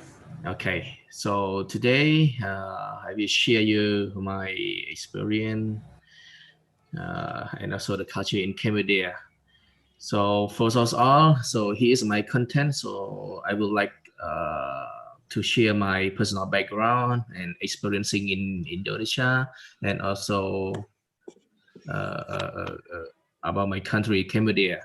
So as you can see here at this picture, so this is our typical of greeting. So there is 5 greeting in Khmer culture. So it is called Sompea. So to do this, so you just simply do like this, and then you bow head to the one you respect to. So and then it's called Sompea. So we have different way, different types of greeting in Cambodia. So moving to my personal background. So I'm now a hydrologist and hydraulic engineering at a local consultation firm of Cambodia. It's Key Consultants Cambodia, and I graduated a master degree in UGM in University of Gajah Mada in since 2016. With the majority of disaster management. So right now, I have been working with the Ministries of Water Resource and Meteorology, Ministries of Public Work and Transportation, Ministry of Rural Development, and Ministries of Environmental. Besides this ministry, I also work with international cooperation, international fund. It's like ADB, Asian Development Bank, also JICA, EPTISA, AGIS, and so on. All right, so living and studying in Indonesia for 2 years of my academic of master degree. During these 2 years, I could not finding any difficulties in living and studying in Indonesia. Language barrier, it is not my challenging during the 2 year over there. I have Mr. Pak Yuno, and my colleague who pushed me up to speak Bahasa language. And also I use dictionary to communicate to the people in Indonesia, in Jogja. So with the study environmental, weather, culture, allow me to say it is peaceful to be living in Jogja and in Indonesia. So as you know, in the morning time, soto sapi is my daily life. And anyway, I also can cook. Yeah. Besides studying, I also explore across Indonesia. So you can see in the map here. So I also travel to Sumatra, Banda Aceh, Aceh Jaya, Medan, the central Jakarta, yeah, and study in Jogja and also Bali's Island. So what I have found similar thing between Cambodia and Indonesia. So as you can see here in Cambodia, we have Angkor Wat temple, and in Indonesia, there is Prambanan temple, which quite similar, and those both temples were dedicated to Hindu religious. And another thing is about the flower. So in Indonesia, so this flower is called Kamboja. So Kamboja, so in Cambodia we call Pka Chompai. So as in here I wrote in our letter language, and here's the name of the flower. So Pka Chompai is in Cambodian language, my language, and Kamboja is in Bahasa language. So another thing is about song. So we have Bengawan Solo. So I think this is remind from the previous king, our great grandfather king, and also with the relationships between president of Indonesia and also Khmer. So About Cambodia, so Cambodia is a Southeast Asia nation whose landscape span low-lying plain of the Mekong Delta, mountain, and Gulf of Thailand. So Cambodia has an area of about eight, 18 1,000 of square kilometer with a population more than 16 million in the census of 2020 with the provinces of 24 province, and the capital cities is Phnom Penh, and right now there is 2 million of capital city citizen in Phnom Penh. So as you can see on the map here, so we have two main resources of Mekong River, which is traveling from Tibet of China and across the 5 countries. And another one is Tonle Sap Lake. So in Cambodia for COVID-19 pandemic, so right now it is 307 cases and with more than 290 cover and be safe. And in Cambodia, the currency is used Khmer Real and US dollar, comparing to Khmer Real and Indonesia Rupiah, so a different 3.5 time. So as I mentioned it earlier, the capital city is lying at the junction of the 4 rivers. So here is Phnom Penh city, and this is the river which are traveling from Mekong River and also from Tonle Sap River. So Tonle Sap, Mekong River, and the downstream of the river goes through to Vietnam.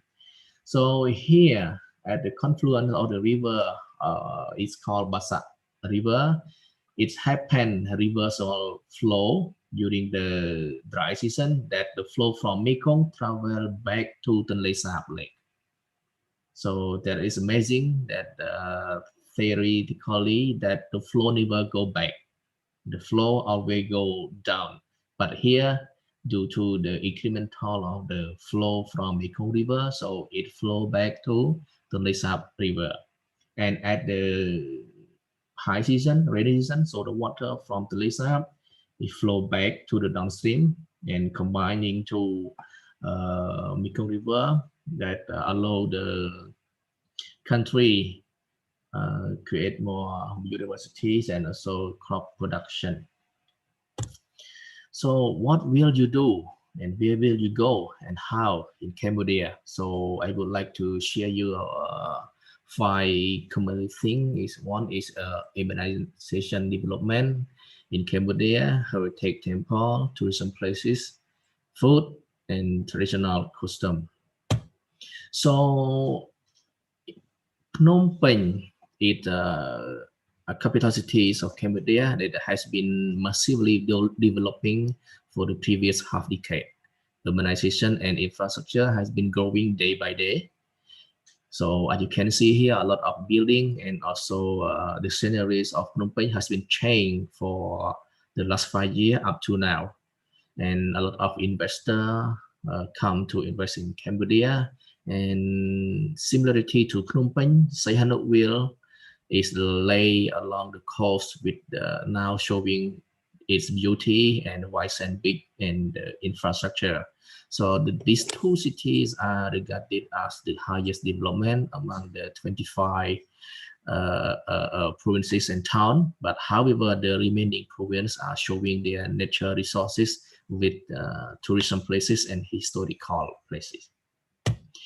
So about the heritage temple. So in Cambodia, we have more than 4,000 temples that dominated over 900 years. So it's about 1,000 years that located in Cambodia. So those temples are mainly located in Siem Reap at the southern parts of Tonle Sap Lake and Prairie here and Kampong Thom. Anyway, Angkor Wat is the most famous temple in Cambodia, which attracts a lot of tourist attention, which is represents of Hindu religions, as I mentioned in the previous slide about Kowat and Prambanan temple. So the temple itself, so you can find the ancient Khmer culture by sculptures on the wall of the temple that describe the living behavior were in our previous religions. Angkor Wat is representative of Hindu religions, while Bayon Temple with the four-faced smiling tower represents of the Buddhism religions. So if you want, of course, when you come to visit Cambodia, so don't forget our heritage temple. So I think you cannot spend like a week in Cambodia to travel to see, to explore the 4,000 temple, but there is some common and famous temple that you do not forget. So about the natural tourism places, so as you can see here, the big picture, the lake, so it remained from the activity of a volcano. Yeah, it dominated in the northeastern parts of Cambodia. A lot of resources like paddy field and palm tree that show Cambodia has like a good nature resources. Temple, sculptures, and also like a big tree, huge tree that cover the temple. So these trees live more than hundreds years. So you can find it in Cambodia, and of course I can be a guide for you if you come to visit Cambodia. So we have like a nice picture, like a Mekong dolphin. So this happened like for like countries of Mekong River, regional Mekong River country. So it's fresh, and this dolphin is also like a human that give a birth like one per year, and it's like mama, so it's like a human. So beside this, so we have a lot of natural places like the coastal, the reef, the waterfall, and so the animal that will remain in Cambodia. So there is also like a floating house that dominated in the Lesab River. So talking about our festival, so I just mentioned here there is two major festivals. One is water festival, which is gather all like a boat racing, and so gather all the people to come crowded in Phnom Penh city, which is celebrated at the junction at the confluence of the four-faced river Chatumok. And this festival is to thankful to the water that support for the human life, for the agriculture potential, and also fishery. And also this also to remind the victories of the war from the past by using boat for the victory. And the second one is our Khmer New Year. So as our friend from Myanmar also mentioned, so we have the same culture, and this is celebrated during the 3 days from in April, from 13 to 16 and 14 to 17. So about our food, basically the food is mixed up with vegetable, and it can be cooked and also raw. So some food is contain more than 10 veggies. So as you can see here, this one. So we have a lot of vegetable, and also with fresh fish. So the taste is mixed but not strong taste. It's like a mix of sour, sweet, bitter, spicy, and salty. So you can look in here. So it's really delicious, and of course you are welcome to join this food. Traditional costume. So I raised up two thing, and so this one it represents of daily costume within the 7 color 7 days. So the traditional costume is now is used with the wedding costume. So people, because of people like uh, uh, uh, for the working, so it's not really common to use for the working costume. But in our wedding costume, so this is commonly used. So I think that's all for me. It's just like a short presentation about Cambodia and my express in Indonesia. So thank you. Terima kasih banyak.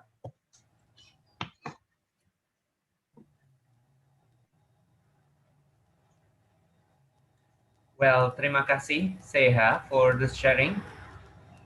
Yeah, it's incredible to see Cambodian culture and tradition. Yeah. Well, ladies and gentlemen, now we still have one more speaker, but thank you, Seha, for sharing. And later we would like to also, like, I believe there will be many people questioning about Cambodia and the culture, and then just wait for the question and answer section later on. And now we have our last presenters. That will be from Czech Republic. Her name is Jana Plazakova. Previously, he was student in EC, Indonesian uh, Art Institute, and then she takes film and Indonesian studies. And now she is filmmaker. So for Jana, the time is yours.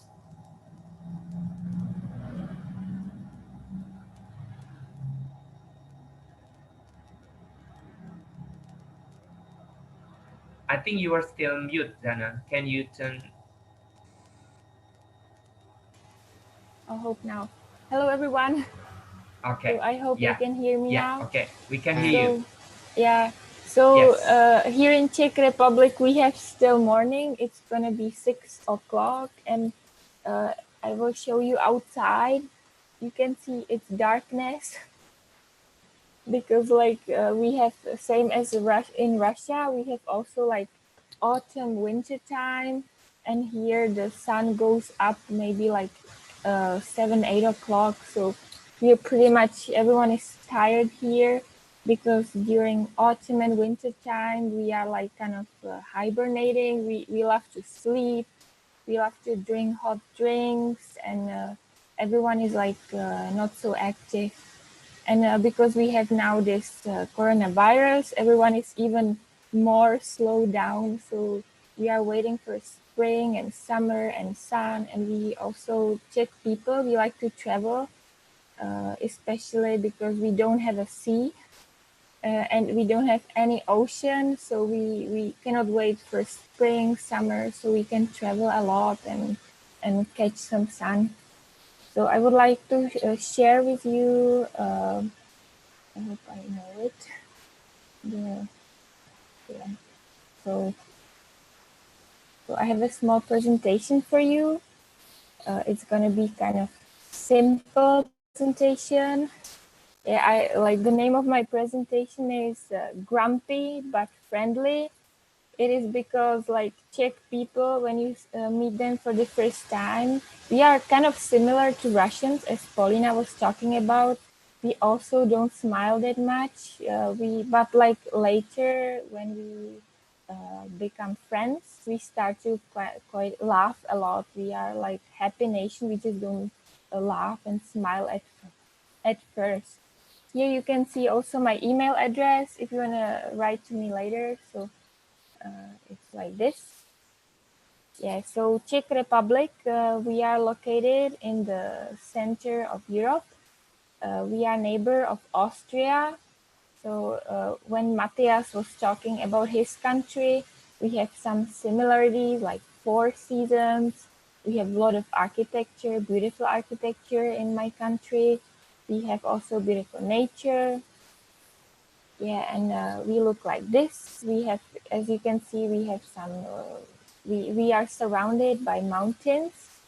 And it means at first we look like close people, that we are close in ourselves. So you have to try to like crack us a bit. So then we start to talk and be happy. Our capital city is Prague, which is, they say, It's one of the most beautiful cities in the world.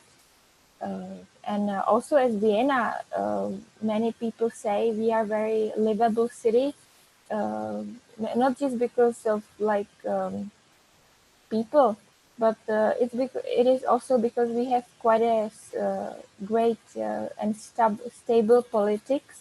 Although we have some corruption and stuff like everyone in this world, our politics, they are quite they are nice people, and they don't make any big turmoils and conflicts, and we have great social policy. When you're unemployed, you get the money from government, so everyone is kind of we can say we are happy people. And we don't have just beautiful architecture, we have also beautiful nature. And as you can see, we have also volcanoes. We don't have any active volcanoes in Czech Republic, but we have the small dead volcanoes, which are very beautiful. And whenever I'm sad, I like to travel to this part of Czech Republic to kind of feel Indonesia, because Indonesia is my second home, and I was studying there and for 1 year, and it was like kind of the happiest time of my life. And so I really miss Indonesia. And you can see, at least we have, like Czech people, we have this small region here with volcanoes, so I'm happy I can see Indonesia again. Yeah, and now I would like to talk about some things that maybe you don't know about the Czech people and Czech Republic, because we have kind of global impact on the world. And I picked few of the impacts, and one of them is this coin. It is from 16th century, and it was called tolar. And I think that everyone can hear the similarities with the word dollar. So our Czech coin from 16th century was kind of an image for uh, all dollars in the world, because we are one of the first actually using money or coins in the world. So this is how the first dollar looked like. Another very important impact on the world was the company called Batya, which I think many Indonesians, you know this company but you know it as a Bata. And this company, it's a Czechoslovak Czech company. It was, as you can see, it was founded at the end of 19th century. In the middle, you can see a guy called Tomáš Baťa. He's the founder of this company. And he's like, when he was traveling around the world, he could see that after colonization, there were many poor people, and these people, they didn't have shoes. So he said to himself, I have to go to these places, I have to start making shoes there. And Indonesia was one of the countries where he founded the business. And I think everyone loved Bata in Indonesia. I think many people, they think it's Indonesian company, which is actually kind of true now, because the factories for Indonesians, they are in Indonesia. So it is kind of your company in Indonesia. But we Czechs, we are very proud that this company was founded here in my country. And another big and very important thing from Czech Republic and Czechoslovakia is the word robot. It was this word first appeared in one theatrical play, which was written in 1920, and it was a theatrical play about artificial humans, how they like when the content of the play, it is about like group of people. They found a factory where they start to make these artificial people, and they call them robot, because Czech word robota means working. So they created these artificial humans to help humans to work and make things easier. But at the end of play, these robots, they start to be like kind of stronger, they start to have feelings, and they start to be better than humans. So at the end, they kind of fight together, and the robots are becoming the winners. And I think you know it maybe from the movie Terminator or from some other sci-fi movies. So this word robot and this creature was kind of created in the mind of one Czech writer. His name was Karel Čapek. So we are also very, very proud about this thing. Yeah, and uh, also I think the older generation, or maybe even some younger generation around the world, they know this guy. His name is Václav Havel, and he was the first Czechoslovak and Czech president. Maybe I should say a bit about history, because Czech Republic was before Czechoslovakia. But in 1993 we have split in two countries peacefully. But this president, he was the first guy who was ruling our nation, and he helped us to come from because we were occupied by Soviet Union before, and this guy helped us to be independent. So for us, this guy is something very important, and many world leaders, uh, they love this guy. As you can see, Dalai Lama was his friend. He was friend with many American presidents. He was friend with many foreigners, artists, even Rolling Stones loved him, everyone. So if you will see anything connected to Czech Republic, quite often it is connected to this guy, Václav Havel. Yeah, he was a great politician. Yeah, maybe I should speak a bit about Czech people again. So I said that we are grumpy at first, but then we are friendly. Here you can see pictures from one movie from 60s. This is like many people, they are like this. We are ordinary. We love life. We like to laugh. We like to eat. Our favorite food is pork. Because we are not Muslims, so we can eat pork. So we are lovers of meat. And thanks to, or because we have very complicated past, which is connected to Soviet Union and communism, we are not very religious, because like Soviet Union and communists, they try to oppress us. They try to kind of erase our nationality and individuality. So we kind of became atheists. You know, before we were Christians, but now we are more like atheists, which is actually, it is nice, because Czech people, they are not prejudiced. We kind of welcome every religion, all people, and we are fun. We are fun. Yeah, maybe here you can see very useful websites. I could see that there is many young students and pupils from around Indonesia.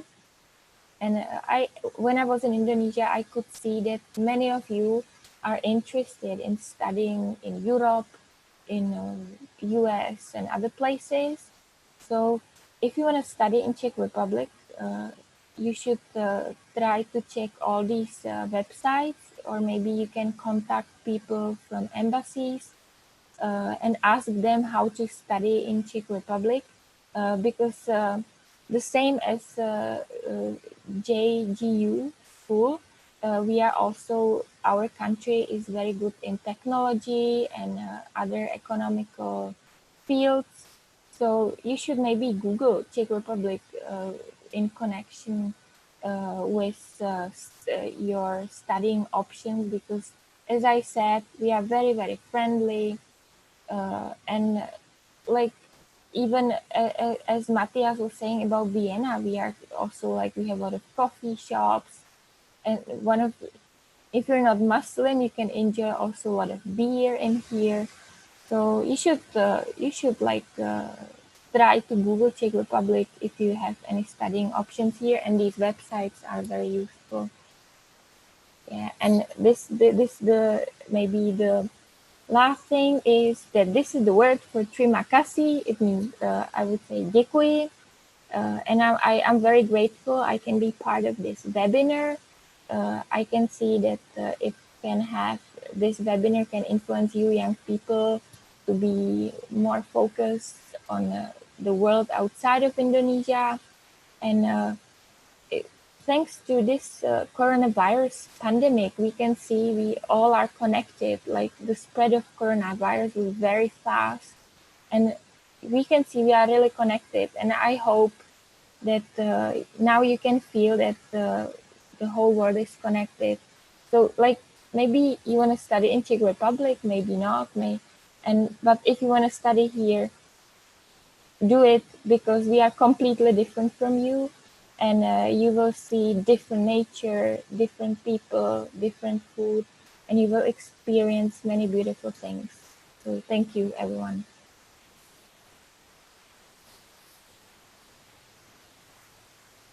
Okay, Jana, thank you so much for sharing. And that's incredible to see many presenters from different place and different part of the world. And now we are here. It's incredible. So as maybe Jana said, that maybe if the pandemic is not here, maybe we will not be like this connecting to one another in online webinar. But then, yeah, once again, well, thank you so much, everyone, for the presentation. Now we would like to invite for those who would like to question to our speakers, but we will invite you to write your question first on our chat, and then if it is possible, I would like you to tell the question. You can question to the speaker directly, but then could you please chat first, and then we'd like to give the question to our speakers. So for those who would like to question, once again, please, you can chat in the chat box the question, and then if it is possible, I would like you to question directly to our speakers. Anyone? Okay, while waiting for the participant to question, maybe Zana. So can you tell me about the pandemic situation in Czech Republic at this time? Yeah, this is kind of a sad story, because like at the beginning of pandemic, we were very great in restrictions, and people were listening to government, and so we didn't have many cases. But somehow during the summer, we got worse, and during autumn and winter, we actually became the worst country in Europe. So we are quite a small nation. We have just 10 million people, so it is not that visible. But now we have around 8,000 dead people, which is a very big number, and we have many active cases. But the government, they try to do as much as they can, although as every government in the world during this pandemic, even they are quite chaotic, and sometimes they are slow in their decision. But people here, they try to wear masks and wash hands. But unfortunately, we have big group of people who are not doing it, and so there is this spread of coronavirus. Even I had coronavirus with my parents, and it was not very nice experience, but luckily we have survived. So I'm thankful to God that we have survived. Okay, yeah. I hope that your family, friends, and people in Vienna in your hometown is going to be okay, yeah, with the COVID. Yeah. Well, I think we are struggling the same thing here in Indonesia. Yeah, Okay, that's true. well, while waiting for okay. This is from Mbak Putri Maharani. I'd like to ask, Matthias, Jana, and Paulina. Vienna is known as a city of dream, as it is at home of Sigmund Freud, And could you please tell us if there a special organization focusing on psychoanalysis in Vienna, or how could access that academic work, also how to development of psychoanalysis in Austria nowadays? Okay, go. Maybe this question is going to be for Jana, Paulina, and Mattia. So maybe Jana, could you please respond to this first? I think it would be better if Matthias will respond. Like I think psychoanalysis, Okay. it's more like about Sigmund Freud and Austria. So I think Matthias should be responding. Okay, okay. Okay, well, Matthias, are you still with us? No, he's not in this Okay. room anymore. He's not in this room anymore. Okay, so Paulina, are you there? I'm here, yes. Okay, so what do you think, Paulina? So there will be question from Putri Maharani on our chat box, and she questioned you first about the psychoanalysis, if you have an idea about this one, but if not, she also questioned you about how long will it take for people in your country to get used with strangers. Okay. So about psychoanalysis, I think I'm not I'm not how to say I cannot say anything because I'm actually didn't study that. So it's really question to Matthias because it's about his cultural and country. But I can answer a question for me: how long it will take for people in Russia to get used with the strangers, and well, it depends on the region. If it's a big city like Moscow, St. Petersburg, or even my city, we are quite used for the foreigners. We get international tourists from Europe, from China, from America, and people are quite open, right? But if we're talking about smaller cities, it can be a problem. But in general, when you travel to Russia and as well as to Czech Republic, people they may seem a bit rude to you, or they seem unhappy. They're not smiling with a poker face. But as long as you get to know these people, you they will be so nice to you, and you will be full of love, and you will be treated as a best guest in the planet. So it's just I don't know, a matter of communication, and not that long time. I would say people will get used to you fast. It also the question to you: how long will you get used to Russian people? So yeah. Finish. Okay, so Jana, so what do you have any comment about this? I think in this we are pretty same with Russians, because Russians and Czechs we are part of the same group of people. We call ourselves Slavics or Slavs, and we have some similarities. So as Paulina said, it is true. At first, as I had in my presentation, we are really grumpy at first, but then we are very friendly. And as Paulina said as well, the bigger cities, they are more open towards strangers, but the countryside and smaller cities, you have to talk more to them and smile at them, and they will open later, but they will open. Yeah.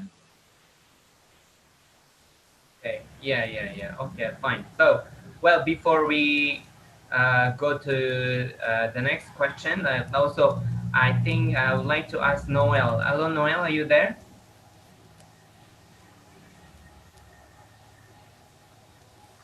Yeah, I'm here. Okay, so now you are in your home country, Burundi. So what Yeah. about the pandemic situation there? Are you okay? Is the country okay? Are the people okay in your country at the moment? Well, I can say that the country is kind of okay. The government has installed those protocols, especially at airports, and airport is not really open now. Not not fully. You have to travel on a special how to say special flight. Not it's not like open like it used to be. And on other borders also, like when traveling on land, there are also those protocols. But the thing is, inside the country is not very seriously taken. Like yeah, people are like washing hands maybe when they go. I mean, everywhere you can find water to wash their hands, but very few are wearing masks. Like me, when I came here, well, maybe in the first week, I was wearing mask when I'm taking bus, when I'm going back home. I'm in countryside, but after 1 week, I was like, I am wearing it alone. Like I seem strange, and I'm no longer wearing mask. And also the other interesting thing is on the media, like on or television, it's no longer being discussed. It's not. It's like, well, there was like 1 or 2 deaths, I guess, like in the first month of the pandemic, but now it's like rare to hear about coronavirus here.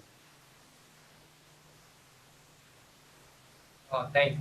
So now everything is getting better, yeah? Well, I think so. Well, I think so, but I suspect that maybe it's not well documented. It's not well. I mean, it's not well discussed in the media. Okay, okay. Yeah, that's good. Well, there is a question also about this to Myanmar people. So, Lat, are you still there with us?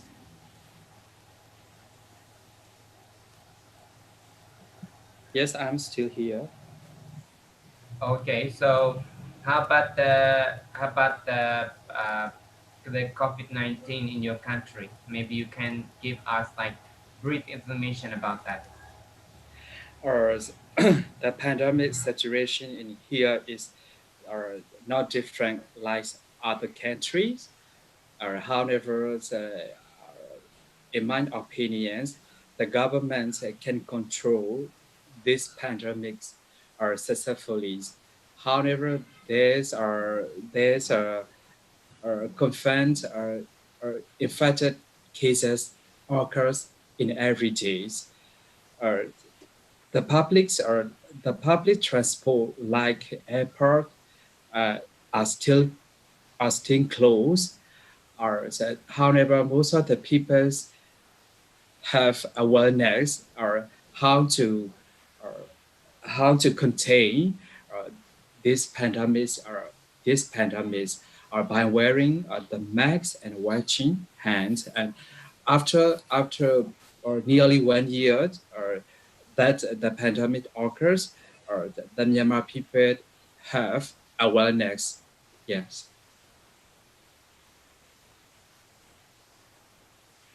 Okay, so yeah, I hope everything's going to be fun. Yeah.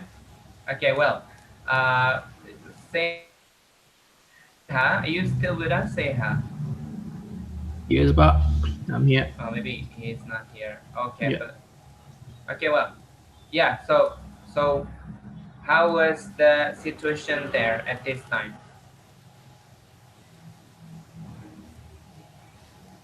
Hello.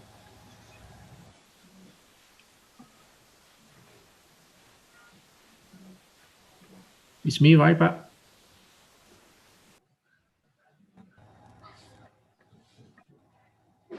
Yeah, yeah.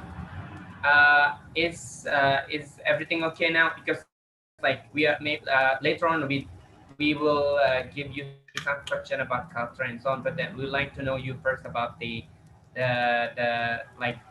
current situation in Cambodia about Yes, of course. In Cambodia, we of course in Cambodia we have like a good controlling of the pandemic COVID-19. Basically, the incrementals of the COVID-19 is coming from abroad, like the inner immigration. So there is no outbreak of the community in Cambodia. So that we can say it's like a better among the neighborhood country and also other country. And as I mentioned, right now there is 307 cases, and we have recovered about it's almost 300 people. So it's like small amounts of the problem, and there is no death record in Cambodia. And we can say there is two like a two-step of the coronavirus in Cambodia. So like once in March, so the incremental is like up to 30 people like a day, and in July, so also like many people like infected by the virus, but mostly those people are like coming from like working in other countries like but we still have like a good systems in Cambodia. So I can say like it's better.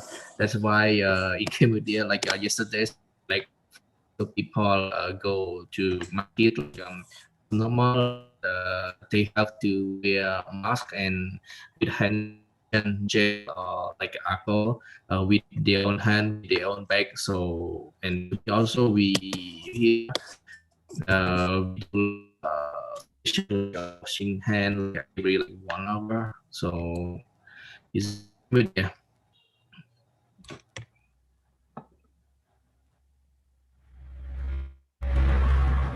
Okay. So thank you so much, Seha. Well, last question. That is a question from Ardi Fadila. The question is going to be for Paulina. Is there an exchange in Russia?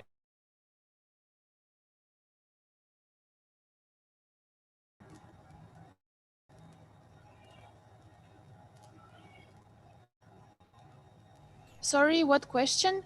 The connection lost a bit. The question is there any in Indonesia? Is any what question? I'm sorry.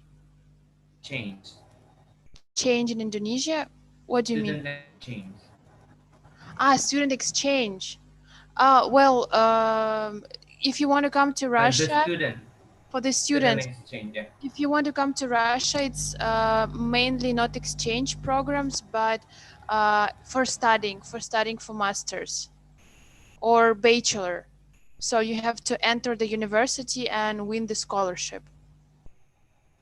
We don't have like something like Dharma Siswa. Yeah, that's sad a bit. Okay.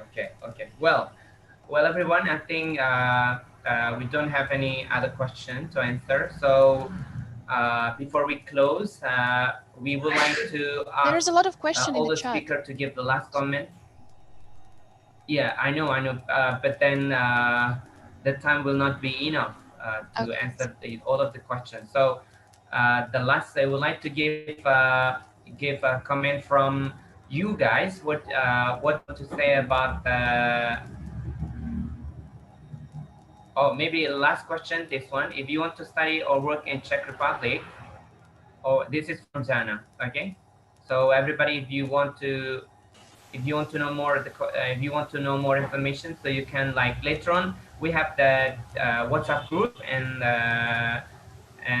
the other social media, so you can question also in the social media, and then later on, if the time will not be enough, so we will try to give you the question to the speakers, and the speaker can respond to your question right away. Okay, so we're gonna start first from Noel. So Noel, so what do you want to comment about the situation now? What do you want to comment about your country? What do you comment about Indonesia?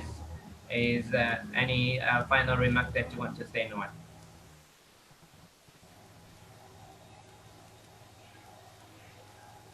Yeah. Well, uh, I would like to thank you for organizing this, for having organized this.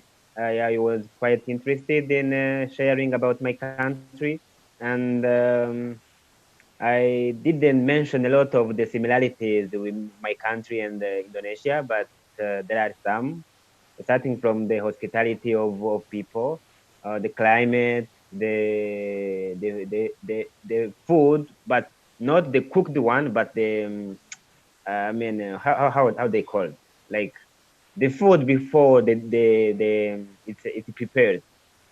Um, the some of the culture, yeah, and I do acknowledge that I miss Indonesia now.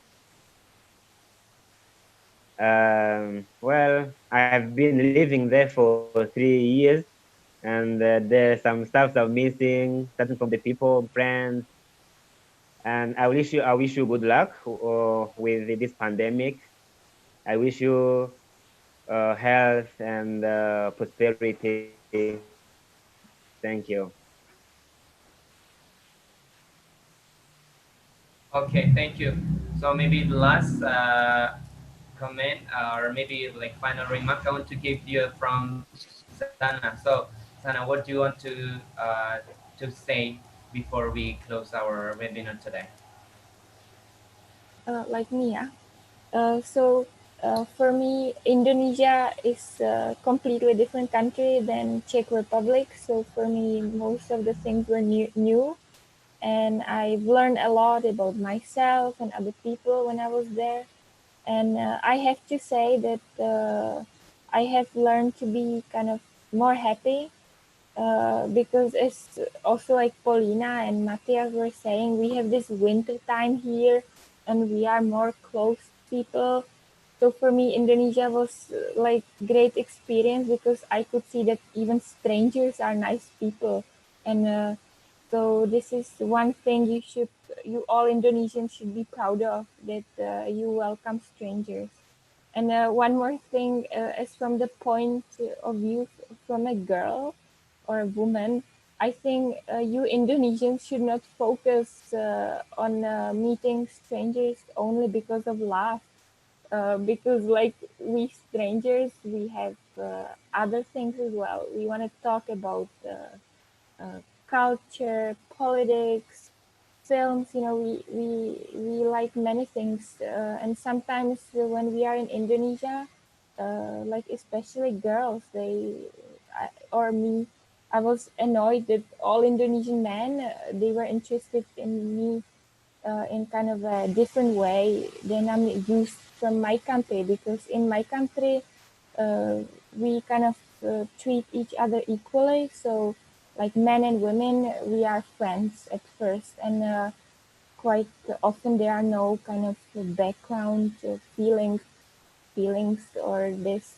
So whenever you're gonna travel or whenever you're gonna meet foreigners, try to be interested in them like in people, not like your love object, because this can make situation kind of awkward and weird. So this is it. Okay. All right. Thank you so much, Jana. Okay. Well, thank you so much, Paulina. Thank you, uh, Lat, and also Sam. Also say hi to Noel for joining us our webinar today. It's a pleasure to meet you here, and I hope someday we can meet again in Indonesia or somewhere else in the other part of the world. Yeah. So well, thank you everyone. I think we are about to close our webinar today, but before we close, I would like to give you information for especially for participants who join our class today, our webinar today.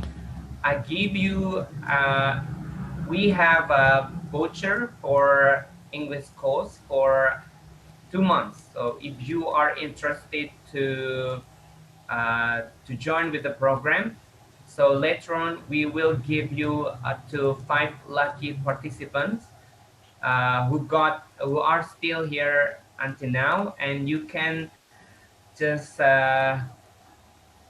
chat later on our WhatsApp group, and then anybody who are interested and the first 5 people who would like to learn English for free for 2 months, you just can send a WhatsApp in our group. The first 5 people will get uh, the door prize and the voucher. And this could be free for anybody, but the class will be conducted in Jogja. So if you want to have it, just grab it right now, because maybe this kind of opportunity will not happen again in the future. So once again, for the participants who join the webinar until the end, until finish, so we give you a chance to study English. You can take this voucher, could be like this year or next year, but then you deserve to win 2 months free English course in English Wikipedia in Yogyakarta, but the place is going to be Jogja. So if you are interested to have it, just check in our WhatsApp group, and for the first 5 people will get the voucher. So that's all I can give you to. That's all I can give everyone. So I'll like to say once again, thank you so much to all of the speakers, and I will give the time back to our MC. The time is yours, our MC. Thank you so much. Okay, thank you so much, Mr. Yono, and all the speakers. It's really insightful and interesting discussion. We know more about culture from all over the world. I guess with the end of discussion and closing hopefully this webinar it can bring new knowledge and insight to all participants of this event. On behalf of the organization committee on our program today, I would like to say many thank you and apologize if there were still many shortcomings on the webinar process. Manuel, Samsei, Lat, and Matthias, thank you so much. Hope we can still have organized this kind of event next time.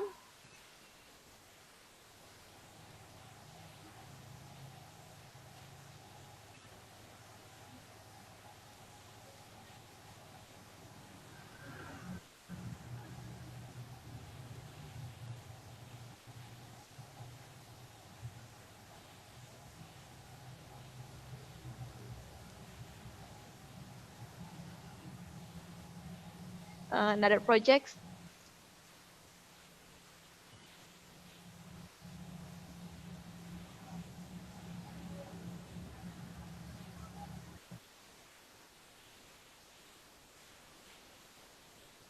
For the connection, it's bit interruption from the connections. Is my voice clear enough? Yes, yes. Okay, thank you so much. Once again, I would like inform you for all the participants who are interested in to join or pursue their study in Jakarta Global University, you can visit our website at jgu.aceh.id, and you also will have special discount if you join within this week. We'll give you special discount. You can just chat in WhatsApp for the contact of Jakarta Global University. So once again, thank you so much for all the participants. I'm Dwi Rahmawati. See you in other webinar. Thank you. Wassalamualaikum warahmatullahi wabarakatuh. Goodbye. Okay, bye everyone. So Okay, bye everyone. Bye bye. And bye bye everyone. Bye. Bye. Bye. Bye. Thank you. Thank you. All the Thank you. Semua. Bye. Thank you, thank you. Thank you. Semua. Thank you guys for this opportunity. Thank you so much. Thank you. Thank you. Thank you. See you guys. See you guys. Thank you. See you guys. Thank you. See you next time, bro.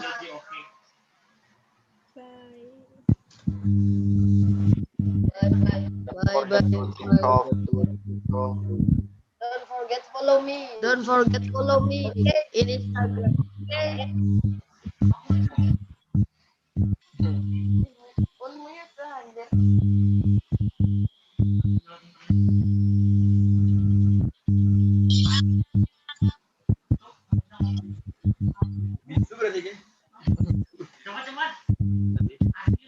Okay. Thank you everyone. Bye bye. See you.